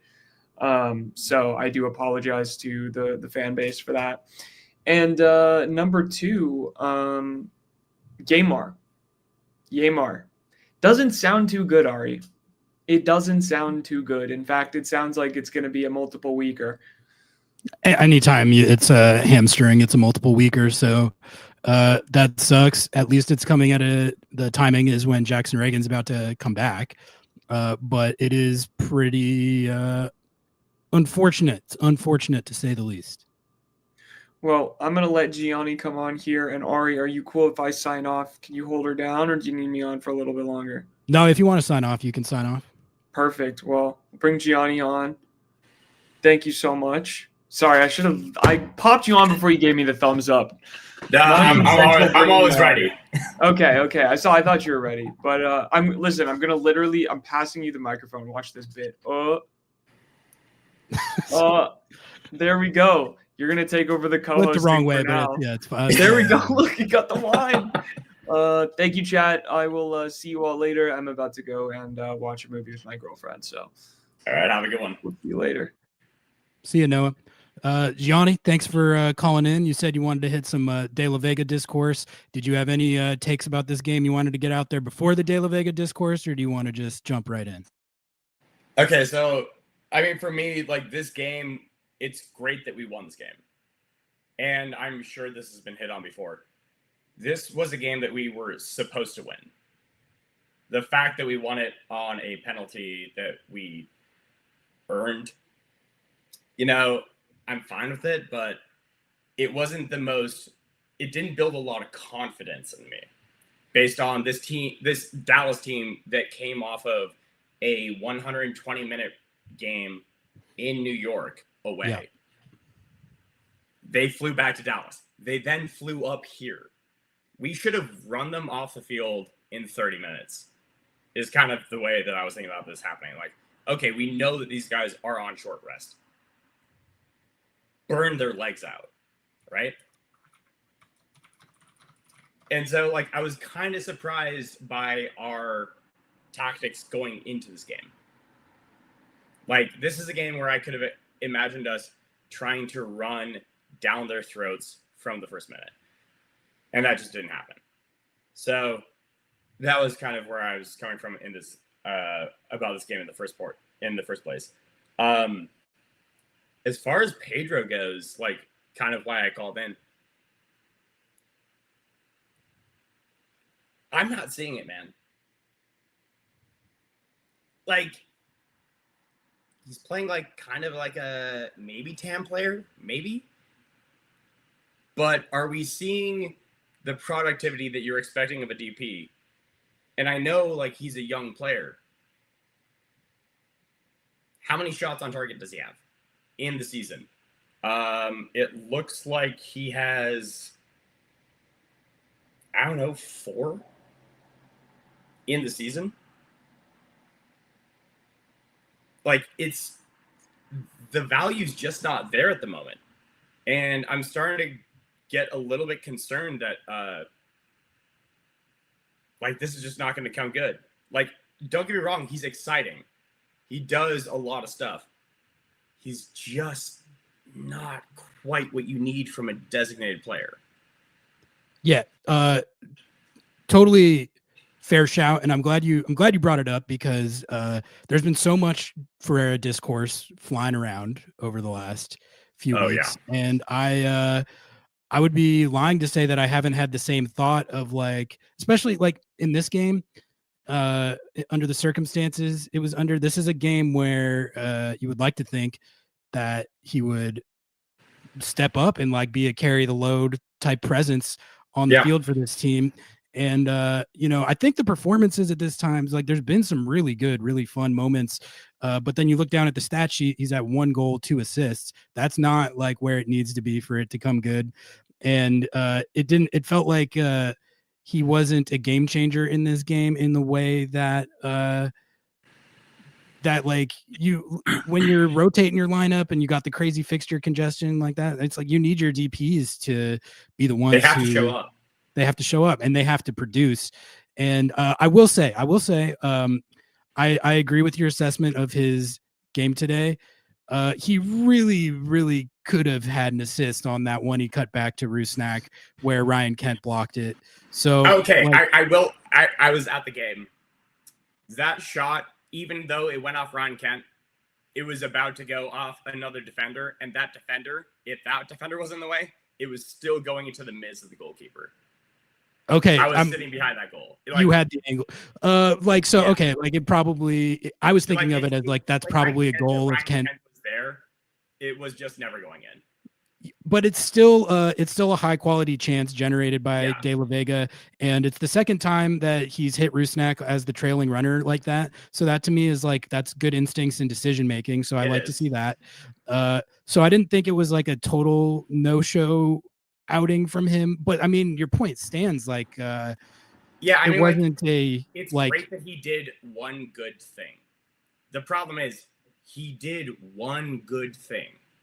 In how many minutes? And this is someone that is one of the top 3 paid players on this team. This is supposed to be someone who is supposed to be a game changer on this team. And they're not breaking the game. They are playing within the bounds of the game. Yeah, and I do feel for him from the standpoint of, like, all the injuries he dealt with last year, then getting injured again this year. It is kind of, I still have trouble gauging, like, how much of it is him working back to form and fitness, or how much of it could be maybe he's not as good as they thought they were when they made him a DP. I'll still give it, I'll keep an open mind. I'll still give it time to come good. But I mean, no, your point is sound. Like, it's not just about Ferreira, like a lot of people have been making it, or Rusnak, whenever the team doesn't perform well offensively, it all immediately goes to those guys. But it's what you're talking about is like a important part of the discussion as well, because if you had De La Vega in super good form, racking a bunch of stats right now, you're in much better position going into a game like this, where you can be like, all right, it's a bit of a ragtag lineup coming off fixture congestion, but he can carry the load, and I think your concern is warranted. Yeah, I mean, like, you can't have a DP that's underperforming. Like, if you do that, you're always going to underperform your expected results. And I think, like, yeah, Jordan Morris has been out for how long? Okay, that is underperforming expected results. You now have Pedro De La Vega underperforming his expected results. Like, you cannot have that be, like, you can't achieve what you're hoping to achieve and have, like, 2 of your 3 DPs underperform expected results. And Albert, just say what you want to say. Dude scored goals. Dude's hitting assists. You can't complain about that. Like, yes. Is he my favorite DP? No. But you know what he's doing? He's racking assists and he's racking goals. Who else on the team is doing it? Imagine where they'd be without him. Thank God they brought him back. Thank God. We've seen it. We've seen that. We saw that in 2022, 2021? For who? CCL. That was 22. 22. Yeah. We've seen this shit. We've seen when our DPs don't hit. We've seen when we've been out all our DPs and we can't rack results. Albert's doing it. And you know what? Moose is out. That sucks. Jordan's out. That also sucks. I probably wouldn't have started Jesus up front. Not gonna lie. Like, I understand, like, we wanted to give him that opportunity. And this was the best opportunity he's going to get. We probably shouldn't see that again. Like, this was going to be his best opportunity against a team on short rest with our best wingers. Probably don't do that again.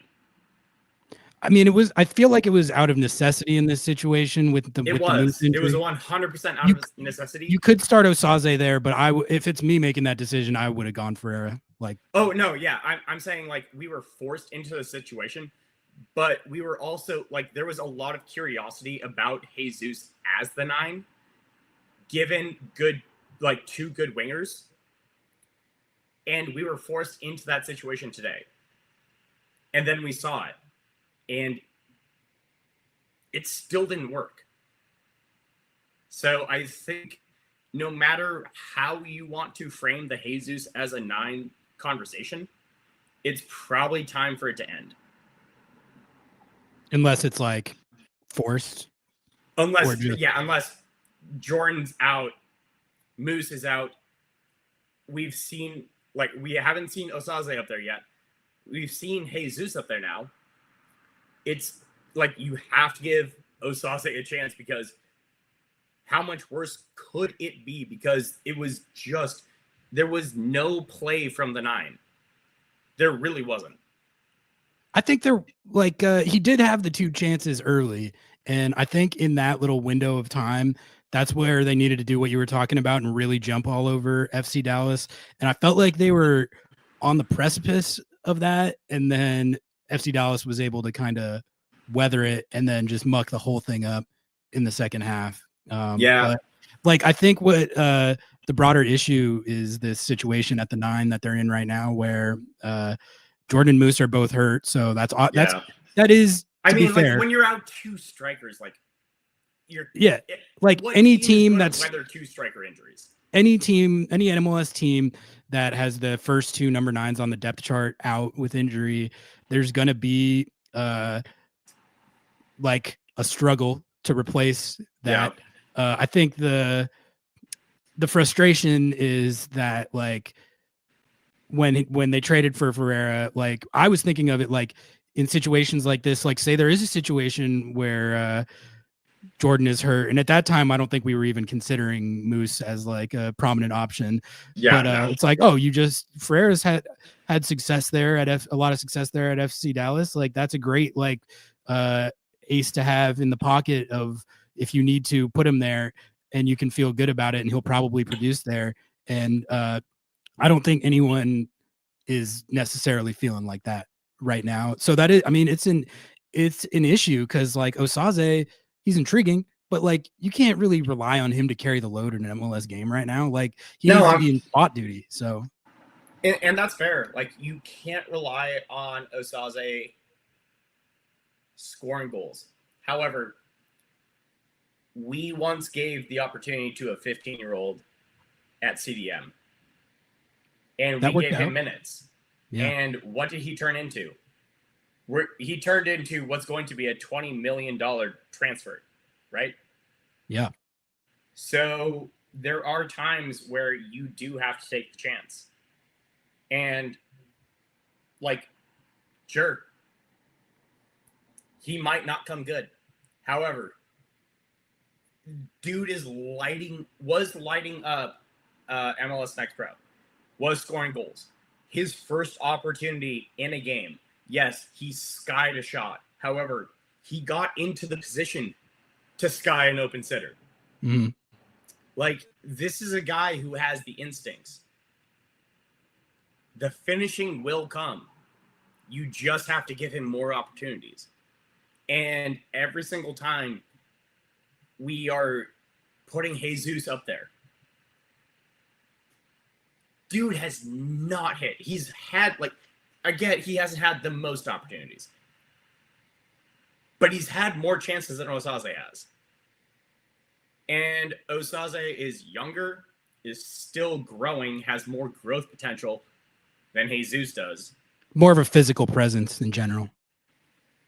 If we're going to put in crosses like we did today, who do you want up there?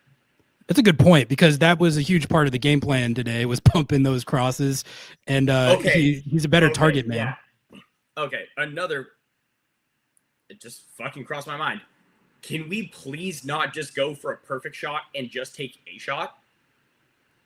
We passed around the box so many times, and we were looking for, like, the perfect shot when any shot would have done. Yeah.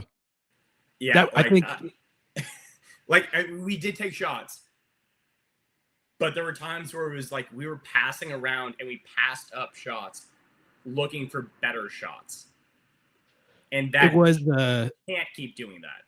It was a frustrating game to watch in the first half in attack for sure, because I felt like the game state and how they were managing it felt like you wanted it to feel for a home game against a tired opponent, but like just didn't.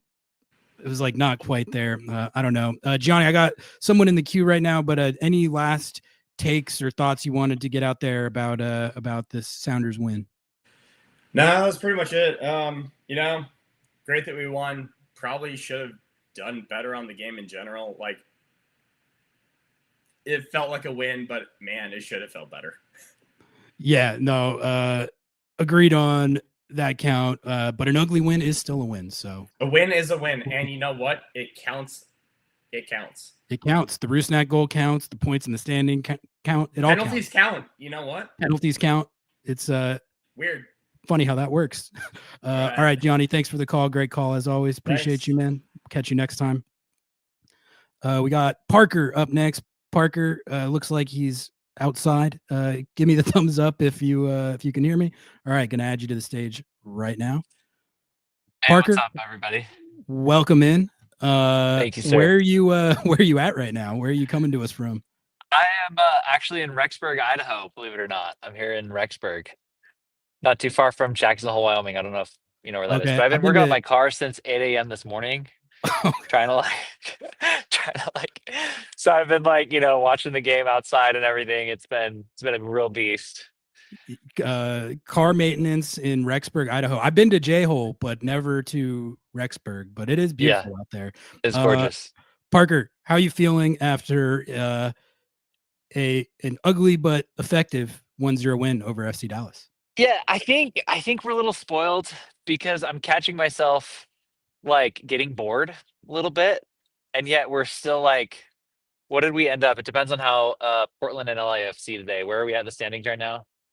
Like fifth, I think, like right up on top four, because Portland Yeah, and okay. LAFC both dropped points today. We're fifth, so we're tied with LAFC because of goal differential. I think your video might have gone out or it's covered or something. My bad. Okay, there Sorry, you go. because I was googling the standings. Okay, you're good. You're good. You still with me though? Yeah, we got you now. Yeah, so like it's kind of embarrassing where we can have, still be fifth in the Western Conference and then just kind of be like wanting for more. So I don't know. That's my take is I'm kind of getting like I'm a season ticket holder, right? I'm here in Idaho and I have pitch side seats. So like I'm an absolute nut when it comes to this game. And I love the Sounders.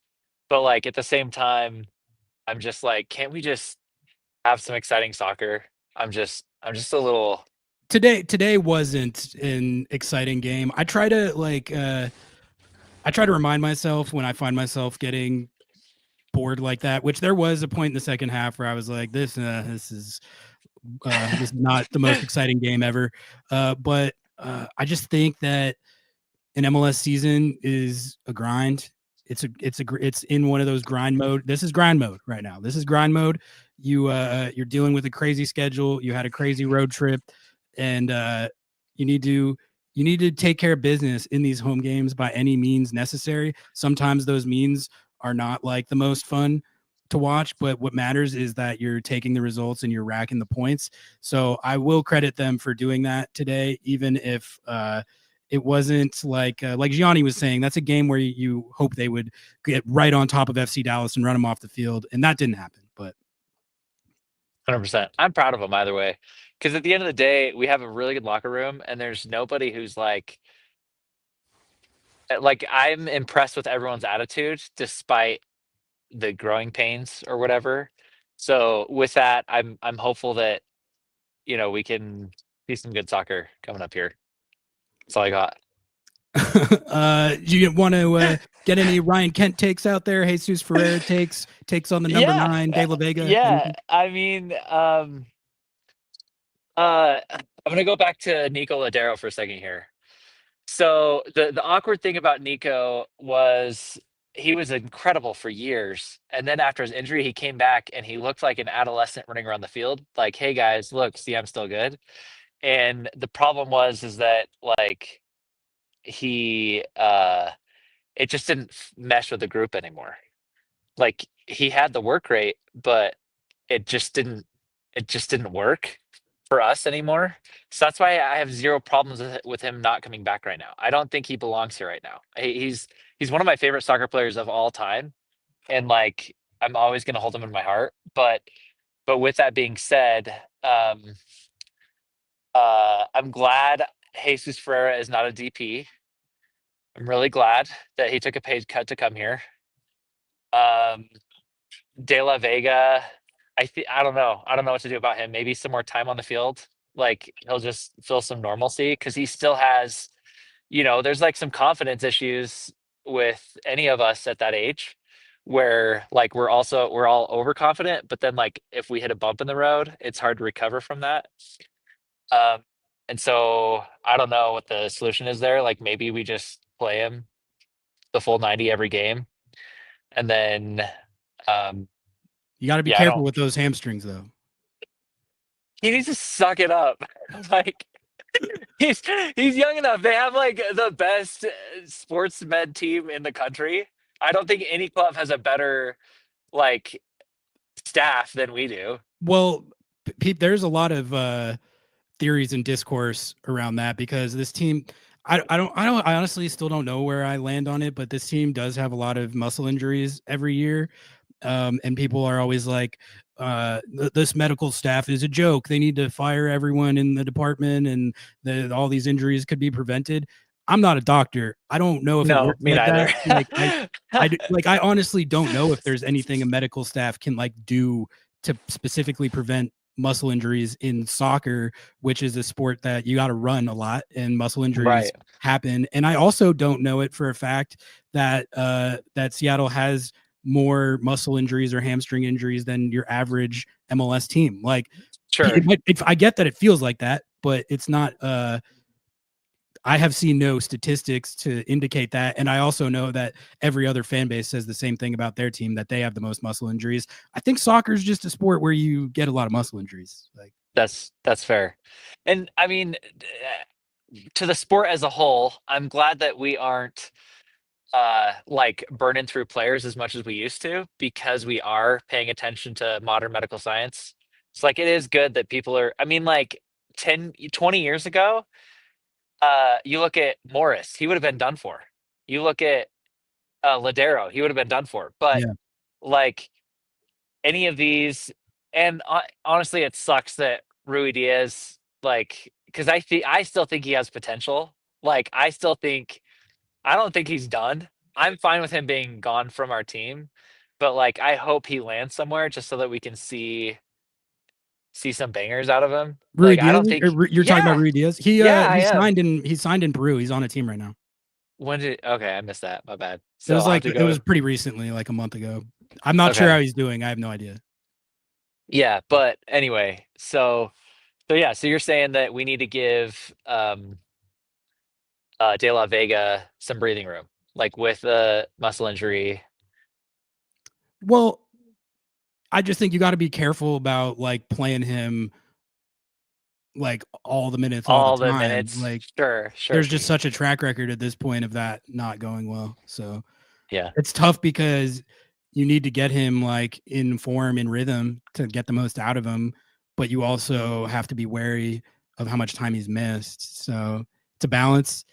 But I think in general, I'm going to give De La Vega the rest of this season to formulate a true evaluation on him. But I totally understand what Gianni was saying right before you. Like, that's a spot on the roster, that $7 million player. Like, you expect more production. So Yeah, but I like, by no means, let me be clear, by no means do I think we get rid of De La Vega. I think we 3-year it. I think we let it ride, because he's incredible. I don't think he's a bust at all. I don't think we're he's anywhere near clearly that. talented. He's clearly talented. I don't Yeah. have any doubt about that. Yeah. But it's just about like if he can be like I said, a carry the load player. That's what you pay $7 million for. So 100%. And I am not like at all writing off the possibility that he could still get there. I think we've seen great moments. I really like the goal he scored in Nashville. Oh, he can I for loved sure how get he there. impacted the game in Houston. Yeah. No doubt. I think so too. No doubt. I think so. I'm not worried about him at all. Like, not even a little bit. I'm more worried about Kent than I am De La Vega. Interesting. Say more. What's your I will say more. So, okay, so observationally, I think that Kent is like, his boots are on the wrong feet a little bit right now. So like I don't know who's putting his cleats on in the locker room, but like, they're on the wrong feet right now. So and I say that to be spicy, like, no disrespect to the player, like, he's incredible and I feel inspired watching him play. But like, I think the window is wider for De La Vega because we have more time. Whereas Kent, I think he could get bored of him. I think he likes where's he going to go after Seattle? We always knew this. He's not going to retire here. I mean, maybe he does, but what dollar value, like, for how, I don't see a player like that staying here forever. It's just not going to happen. And so, like, we got to think about the sunset of Kent. And I think we've got, like, best case scenario, 3 seasons out of him. Best case. And that's not because I of would take that. aging. Yeah. Yeah, right. And that's not. But the thing is, don't you right? think with the Yeah. I don't, like, we were talking about this with Rob earlier, but like he's 28. So like, how often do you see a guy if he does 3 seasons, he'll be in his early 30s by the time Sasaki, we've seen it this season.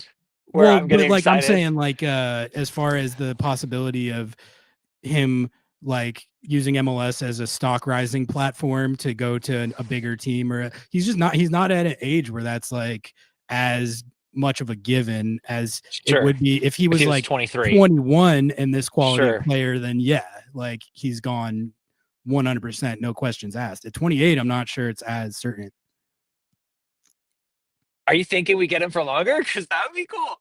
I mean, I don't know, but I think that there's a better chance that he would be more inclined to stay here if he really likes it here. If he like the other If he thing, falls in love with it, sure. yeah, like If he there's like other things gets, that come into has a it, like family, his whatever. quality of life, how much he likes the city, his teammates, the locker room, the organization. You know, if he gets to a place where he's fully sold on that, I don't think it's unthinkable that he could stay here more long term than people might think.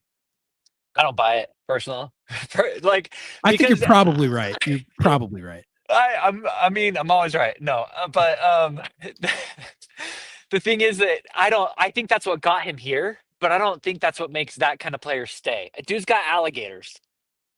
He actually doesn't. Like, I need to watch that one. I literally asked. I interviewed a reporter who covers Rangers, and I asked Okay. him, and I was It's like, "Does he actually baloney. have crocodiles?" And he was like, "No." Okay. I don't know how that like gets started as a rumor, but apparently he actually doesn't. But Okay. he might have exotic pets. Not sure. Yeah. Anyway, I gotta get running, but I Yeah. really appreciate having me on Thanks again. for the call, Parker. Good luck with your car maintenance, and Yeah, it's a V12. It's kicking my butt for sure. safe travels when you make your way back to the city. Thank you, sir. See ya. Take care.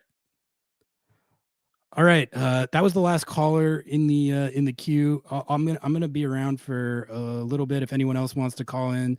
But in the meantime, I'm gonna play some sound from post game. We did the Schmetz press, so I'm going to. I think I'm gonna play Rusnak and then see if there's any Ferreira sound that we can get to. And if you do want to call in and lay down some takes, I'm happy to take a couple more calls before I get out of here for the night.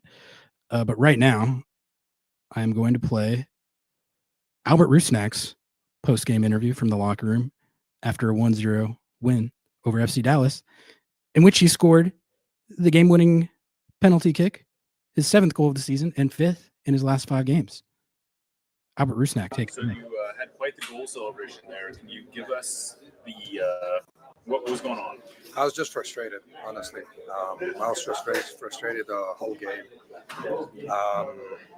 Just didn't find the space, and yeah, they kept brewing, and I think when I scored, I kind of just let it out. I don't know if it was happiness or frustration. I don't know what it looked like. I have to probably look back, but yeah, that's what it was. Is that your first shirt rip off and throw it into the stand celebration of your career, or have you? Yeah, into the stands for sure the first.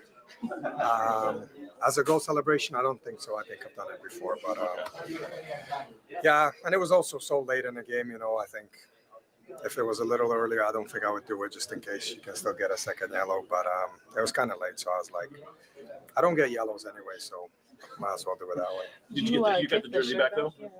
Alex got it back, yeah. Alex, and did he gave go it to me retrieve it? Because the guy said that we didn't have another one because I changed at halftime, so they were sweating on the sideline. But I'm happy, that we got it back. When you have that kind of game, like there were definitely 2 shots there that you could have had, but then your teammates also had some that were at the door. Do you feel like you escaped a little bit with that opportunity to get a penalty kick to get the win? Yeah, I mean, we had so many chances, and when I talk about frustration, I think that's more what it is the fact that we couldn't score the first half. I think we created some good chances to score, and that's when the frustration, starts to get higher and higher. And then second half, I had a good chance, and then that went just a few inches wide of the post, and then that doesn't help for sure. And then the game is getting later and later, and it's coming. And we knew we needed 3 points. We if we want to get up in the standings, we have to win the home games. And sometimes it's pretty and we play well and we score multiple goals, and sometimes it's a day like this today where it's where it's a PK, but in a couple of weeks, nobody will remember how you won. They'll just look at the result. So as far as result, we're happy. As far as performance, we definitely need to improve. You now have 25 goals and 25 assists for two different clubs. Did you know about that possibility coming in, and how do you feel about that type of run? After the Portland game, our media guys told me that I'm one goal away from that. But that wasn't on my mind, I mean, it's not like I'm playing one more game and then I'm done. So, I know that was going to come whenever. And there was no kind of, pressure in terms of to get that. I don't really, I always say I don't really care about records and all that.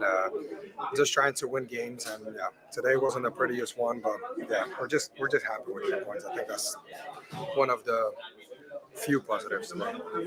Last year you didn't lose a bunch of home games, but you tied a lot. This year you've been able to push a lot more across the line. I mean, was this the kind of game that felt like last year would have just ended 0-0? Yeah, exactly. And I think, again, that frustration, that's what we're talking about. Many games last year we tied at home.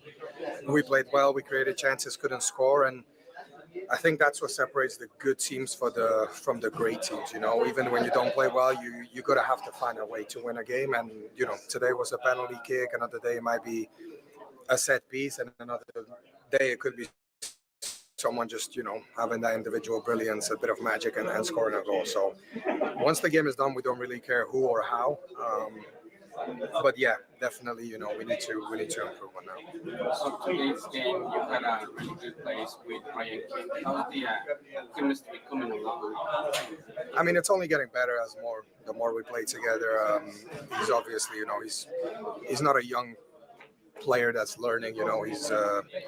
He has a lot of experience playing in Europe, and you can see that right away from the first game that he stepped on the field for us. He was a difference maker, and it was the same today. He's really good when we won, and we kept causing him trouble down the left-hand side. And yeah, I mean, he brings a lot of stuff to the team. So I think as far as the chemistry, not just between me and him, but between him and other guys, is only going to get better. This is a little bit of a short term, but do you remember when you first came to MLS and how you adjusted to travel here in America? Yeah, that takes a while. I think you see a lot of players are surprised by that when they come to MLS, and it's not easy. And played in Holland, and the furthest game away was probably 3 hours by bus. That was the furthest game that we would have played. Whereas here, I feel like other than Portland and Vancouver, it's nothing less than 2 hours of a flight.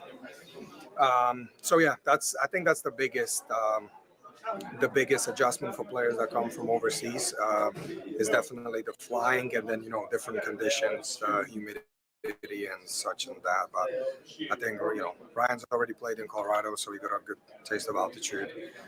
And then we just played in Houston as well, and it's not summer just yet, but it wasn't the nicest conditions to play in either. So he's getting a good real taste of what MLS is like. Is there anything? Did you bother to say anything about that, or teammates even bother to say anything about what the travel is going to be like? Are there any tips that you can give as a player? We didn't. I remember going to Colorado. We told him about the altitude. We said, if you make a couple of runs in the warm up and you get out of breath, don't worry, it's normal. It happens to everybody, but. Yeah, other than that, you have to experience yourself to kind of get a taste for it, and I think he's done great. Adjusting. How much credit do you give to Dallas, though? I mean, it seemed like they were at least sandwiching Jesus, and they were at least in some places when you got crosses in there. So. Yeah, they'll feel like they deserve more, from the game today. They made it really difficult on us. They clogged the middle, and I'm sure they watched how we play and what we want to do. And they gave us the width. Our guys on the touchline, like Ryan and Alex, could get a lot of the ball. But then they were really tight in the middle, and we struggled to find that kind of the next, interior pass to then maybe try and slip someone in. And they made it difficult on us, and we knew that they just came from New York playing Open Cup, and then they, played a lot of minutes there, went to extra time and PKs. Then they had to fly it here. So, we knew that fatigue could play a level But sometimes that can play against you. And when you think, a team is wounded or missing someone or, just played, you can kind of think, oh, we're just going to win because it's just going to happen. And that wasn't the case today. And they made it hard on us. So, we've also played some games this year where we felt like we deserved more and we didn't. And yeah, I mean, I understand how they probably feel.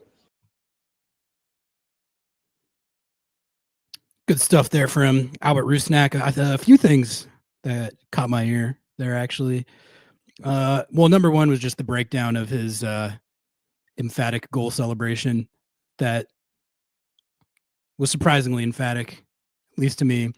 But hearing him explain it, like, I get it. I honestly do get what he's saying. Like, think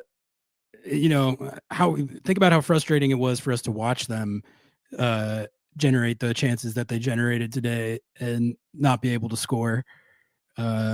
Imagine being on the field for that. So that explains that whole thing. But I think one of my bigger takeaways from what he was saying right there was just, it seems like he himself and the team in general are not happy with that performance on the whole. These guys all they want to put on a show. They want nothing more than to put on a show for the fans at Lumen, bang in a bunch of goals, destroy the opposition. I think there was some palpable frustration that it got grimy like that. So I think that's good. I think it's good to be self-critical. It's a valuable attribute in life. Be self-critical. Evaluate what you could do better. Seems like at least Albert's on that page where, I think he said happy with the result, but the performance needs to be better. So that's good. And then I thought that was those were good questions from Jada, like on the on if there was anything he could tell or anything that he did tell Ryan Kent about adjusting to the travel demands of MLS coming from another league, because Albert had to do that. He came to MLS from the Eredivisie, where he played. He played there for a few years before he came to MLS, and like you said, 3 hours to the nearest or to the furthest road games. So I think that's one thing I'm hoping, as Ryan Kent gets more reps with the team, more games under his belt, more minutes in MLS. I think, doesn't it seem like he's not fully adjusted to the rigors of MLS? That's what it looks like to me. When I think about like how electric it looked to start, I think it's a couple things. I think it's partially like we were talking about. Teams have scouted him up now. They got their film. They're watching their film, so they can game plan for him a little better. Like St. Louis, they didn't know what to expect, and they had no idea what was about to hit them. I think the last few games, outside of the Houston game where he was still kind of lighting it up, they're sending extra guys at him, sometimes multiple. They're like, he'll get it out wide, and then it's just like, well, I guess one thing I would like to see is them work on unbalancing the other team better when he gets doubled. If they're going to double him, they can do that. They can probably stop him from just totally mossing his defender 1v1. But there's times where he's gotten dispossessed, where it's like there's 2-3 guys like right in your orbit. They got to figure out how to exploit teams when they do that. And then what's going to happen is when they can do that better, they're not going to be able to do that. They're not going to be able to send 1 or 2 extra guys at him, right? And then that's more space for him to cook. I don't know. That's just a random thought. All right. I was gonna look for this Ferreira sound. watch that, and then I'm going to start to wrap it up here, folks. We're past we're past the 2-hour mark. That's a good post game live. Thank you all as always for tuning in. Thank you to everyone who called in. Always love catching up with the taking the pulse of the streets, the people. All right, I got this Ferreira interview. So we'll watch this. I haven't seen this one either. So do some live reaction, see what he has to say. Be interested to hear what he has to say, because I feel like I do feel like I know it's not going to be considered a huge positive performance because he didn't score and they barely won the game. I'm gonna be optimistic. I'm gonna choose to be encouraged by the fact he almost scored twice. The header is one where it's like, he's not a 6'4" target striker, so that's not like a super great high quality chance for a player like him. But he got close. He was in a good spot. Good cross by Ryan Kent, almost a goal. And then really it's the freaking one, man, where it's just pinging around the box, and Martin Paz, I think, got a double save on that. How did that not go in? How? All right, let's see what Jesus Ferreira has to say after a second straight 1-0 victory over his former team. You guys, it seemed like just a needed breakthrough. Was Albert getting that penalty kick, because it seemed like you guys had a lot of opportunities, but Dallas was doing a good job of flanking out, especially. Do you feel that way? Yeah, no, I think we knew that the game was going to be a little different than usual, being a earlier game with the sun out, the turf being different balance, different everything, and so we knew that we were going to have to adapt quickly. Obviously, we had a lot of chances. We said at the beginning of the game that we wanted to come out and make sure that we had energy. And yeah, I think that we just have to continue that energy. I think the second half was a little slower. We came out a little slower, and they were able to come out in the flanks and kind of counterattack us. But I think we did a pretty good job in maintaining our head and adapting to the field. You with some of the goals that you, or opportunities that you had, especially let's just talk about the first ones, the two chances there. What kind of maybe happened there? Or... Yeah, no, I think it was personally for me, mentally me. I think it was my best performance of the 9 in the club. I think that the guys were finding me in the box. I think I was in the box a lot of the times, and so it's just a final pass. I was on the line. It didn't come, and so I'm gonna keep working to get those opportunities. But you see the guys trying to find me. You see Ryan outside trying to make plays for me, and so I'm just glad that I can be in the box, and it's a different game for me today. You obviously didn't get the goal, but it did, like you said, it was a better performance. You were right there a couple of times. Was that a good? I mean, was that a positive sort of momentum game for you personally? Did it feel like you were able to build some positives to build on? Yeah, I think obviously the positive after all is the 3 points. We got the 3 points, but personally for me, from minute one, I was able to get a header on something, and so it was more than what I've gotten in different games playing as a 9, and so I think today was just a show of what I'm able to do in the box. And I think that when you're surrounded by a lot of guys that are attacking minded, Pepo, Albert, Ryan, your job is just to stay high. And so for me, was coming in at moments where maybe the center backs needed help. I think there was a few times where JB found me in the middle and I just bounced and went back up, and then just get in the box. I think I made a lot of runs in the box, and it's just the connection part, the Ryan finding my head, or maybe Alex or Nuhu, and I'm just glad that I was able to do my part, which is make runs and show for the guys in the box. It's just how important is it for you to get that understanding, and the players to now get that understanding when you're making the runs that work for you? You're not always going to get the ball, but how comfortable is that, and how much of a boost is that for you? Yeah, for me today it showed that I can play that position in a way.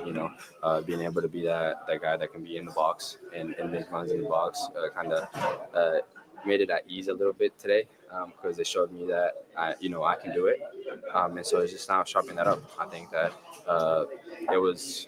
You can say a lot of things. Maybe it was the turf, or maybe it was just it was an inch of if you put it a little forward, I would get there, or if you put it a little higher, I would get there. And so just connecting with the guys and making sure that we know after the game, like, hey, where do you think I should have been here, or where do you want me to be here? And so it's just connecting with the guys and making sure that in the next situation that we're there, we can get it up, we can get it right. They went to a three back there. There's a time they went and they was compact in the middle. How were you guys able to kind of overcome that? No, I think we have a smart team. And it starts on the back line. It starts on the back line, communicating to the midfield and seeing how we want to press. We obviously train different situations. We played against different teams that have, play with 3 or play with 2. And so we've played against that type of style. And so us is just adapting, acknowledging it and seeing it and going from there. I think that whenever they brought Shaq, they went to a 4-4-2. And so just acknowledging it, seeing what formation they play and just going on the fly. How do you feel about getting the sweep against your old team? Obviously, I'm here now, and so being able to win the series is important, especially at home. And so we're getting points here now that we have 3 games at home. It's going to be important to some, and so we're just going to keep going, and hopefully we can get more wins this week. ¿Cómo se siente el equipo físicamente y tú de cara a tantos partidos que se vienen? Contento, creo. Sacar los próximos. Entonces, ayudar, si la puedo jugar. All right, looks like the rest of it is in Spanish, which I don't speak, so call it right there. All right, well, he said he felt like that was his best performance at the 9 so far. And that it was, I think he was talking there about how it was a little bit of a confidence boost just to kind of reinforce to himself and to the team that he can play there and be effective, which I do think that I would consider the chances that he did have in this game a sign of progress for him just in general, not just when he's playing the 9. They have not maximized his abilities in front of goal to score goals, which, I mean, look, it's frustrating. I get it. I think the frustrating thing for me is that, like, I know how good a finisher this guy is. I've seen it a lot for years. I watched it for years. People who haven't watched as much FC Dallas as I have, like, might laugh at that. But I don't think it's an exaggeration to take an exaggerated take to say that there was a period of time where he was one of the most lethal finishers in MLS.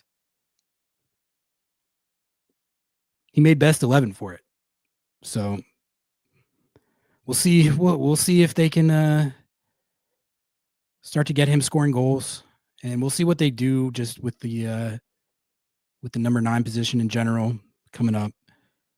Jordan's still a ways out. I'm not really sure what the prognosis on Moose is, like if he's going to have to keep missing time. We'll see how they line it up against San Diego on Wednesday. But that's a tasty matchup. We know how good that team is. They cooled down a little bit after they blew doors off Seattle in that game, but they're kind of back. They beat the Galaxy today, and when they're running their stuff, they can score goals with the best of them in this league. Everyone's dealing with fixture congestion right now. Everyone's on short rest. I'm sure they're going to be somewhat rotated, but not that much. I think you're going to see Chucky out there who I fear that guy about as much as I fear anyone in the league right now. He strikes the fear of God in me. He's really good. I've never watched much Chucky before this year. And he was hurt at the start of their season, but now that I've gotten to watch him play a little bit, that guy's good. He's also one of the players in the league that has like an aura or presence about him that like transcends just MLS circles. He's a Mexican national team superstar. Played for some huge clubs So it's not like a messy draw, but it's like a draw out. It's a draw outside of just like San Diego fans or MLS fans. They kind of cooked on that, like getting him as their face of the club. That was a good move. So that'll be a good test for Seattle if they can beat San Diego, atone for what happened earlier in the season. I think this Seattle team is, I mean, it's much better team than it was at that point when they played San Diego last time. It's just, you know, you're not gonna have Jordan. I doubt they'll have Moose. That's kind of the thing. Like, I mean, I'm not sure. Maybe they'll have Moose. Maybe the Moose not playing or being in the Matchday squad today was precautionary, and he is gonna play on Wednesday. But you're not gonna get 90 out of Moose if nothing else. So you're playing one of the best teams in the West, one of the best teams in the league. San Diego is one of the best teams in the league right now, which is kind of crazy because they're an expansion team, but they are like, I've seen enough. I've seen enough to say that they play extremely good ball. They do. But that's why it was super, super important to win this game today. Had to by any means necessary. It wasn't pretty, but a win is a win, God damn it.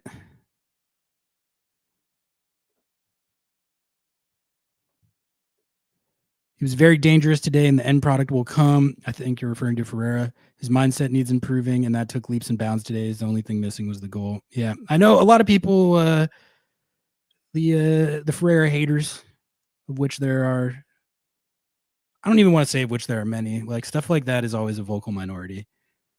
I think most people appreciate the work he's done as a facilitator this year. I appreciate him because he's a team guy. He doesn't care if he's the one scoring the goals. He doesn't. He never has, like, dating back to his FC Dallas days. All he cares about is that the goal gets scored and that the team wins. So I appreciate that about him. I appreciate how unselfish he is on the field. And like, I think honestly, not so much anymore, because especially with him playing the 9 today, but I think honestly part of what played into him not getting a lot of looks on goal earlier in the season is that he was like almost overly deferential. Like, he wants to set other guys up. So I appreciate that unselfishness, and then I appreciate that he works hard on both sides of the ball. Like, that's the thing, when people like call into question his effort, I kind of don't know what, like, I feel like people are watching a different player. If anything, I think he has been very active, pressing, and just being like a two-way forward, being a two-way player in general. That's another attribute that he's always had, is his willingness to do that stuff. So I hope he starts scoring, mostly for the benefit it would have to the Seattle Sounders, but also because I want to see, like, all that stuff I'm talking about rewarded. Because I think he is a very selfless player, and I appreciate having him on the team. All right. I'm going to call it right there, folks, as we pull up on 2.5 hours of this post-game live. Thank you all, as always, for tuning in. If you haven't done so yet, I always forget to say this at the top of the show. Like the video, sub to the channel, follow us on Instagram, like, comment, subscribe, rate 5 stars, tell your friends, tell your family. Appreciate all the support. Appreciate everyone tuning into the podcast and the streams every week. We've been having a ball making this content, honestly, like, especially now, like, taking our show on the road, like going to Starfire and making a little documentary, and another one on the Portland trip that we're gonna have coming out. It's gonna be sick, guys. It's like I haven't seen any of what Eric and Noah have been cooking on with that yet. But it's gonna, if you liked the Tacoma one, it's gonna be like that, but Portland edition. And we got some great footage. Noah got some really awesome footage from down on the field. And they went and interviewed Ryan Kent and stuff. It's gonna be good. Excited for you guys to see that. Become a member. Thank you, Joe. Good reminder. Become a YouTube member. I think that's it. I'm probably forgetting stuff, but my brain is a little fried right now. So I'm going to get out of here and finish watching the rest of this MLS action. It was I did mean to bring up, it was kind of funny today having it be a noon kickoff, which I think is the earliest kickoff in Seattle at Lumen that I've seen. But I had a nice little day because I took the bus, took the G line down to over by kind of more like Westlake-ish, but close to Pioneer Square. And had a nice little morning jaunt from the bus stop to Lumen, and then light railed back to Cap Hill Station and walked home, which is like a mile. Got out there, walked around. Beautiful day. Sounders win. I can't complain. Life is good. All right. I'm out of here on that. Guys, I'll see you guys at 8 a.m. Lobbing Scorchers kickoff. Nico Moreno. Till then, peace. Don't want to give money to the oligarchs, but love Lobbing Scorchers? Do we have a deal for you? MLS Season Pass is back on Apple TV with access to every single MLS match, including Leagues Cup and the entire Audi MLS Cup playoffs with no blackouts. It's not just the games, you get total access to the pre- and post-match MLS 360 whip-around show in both English and Spanish, and get live look-ins and highlights from around the league, as well as full match replays and recaps. Now, you can support our show by visiting lobbingscorchers.com/Apple TV to purchase your subscription and support our show. Lobbingscorchers.com/Apple TV. Please, don't let the oligarchs win.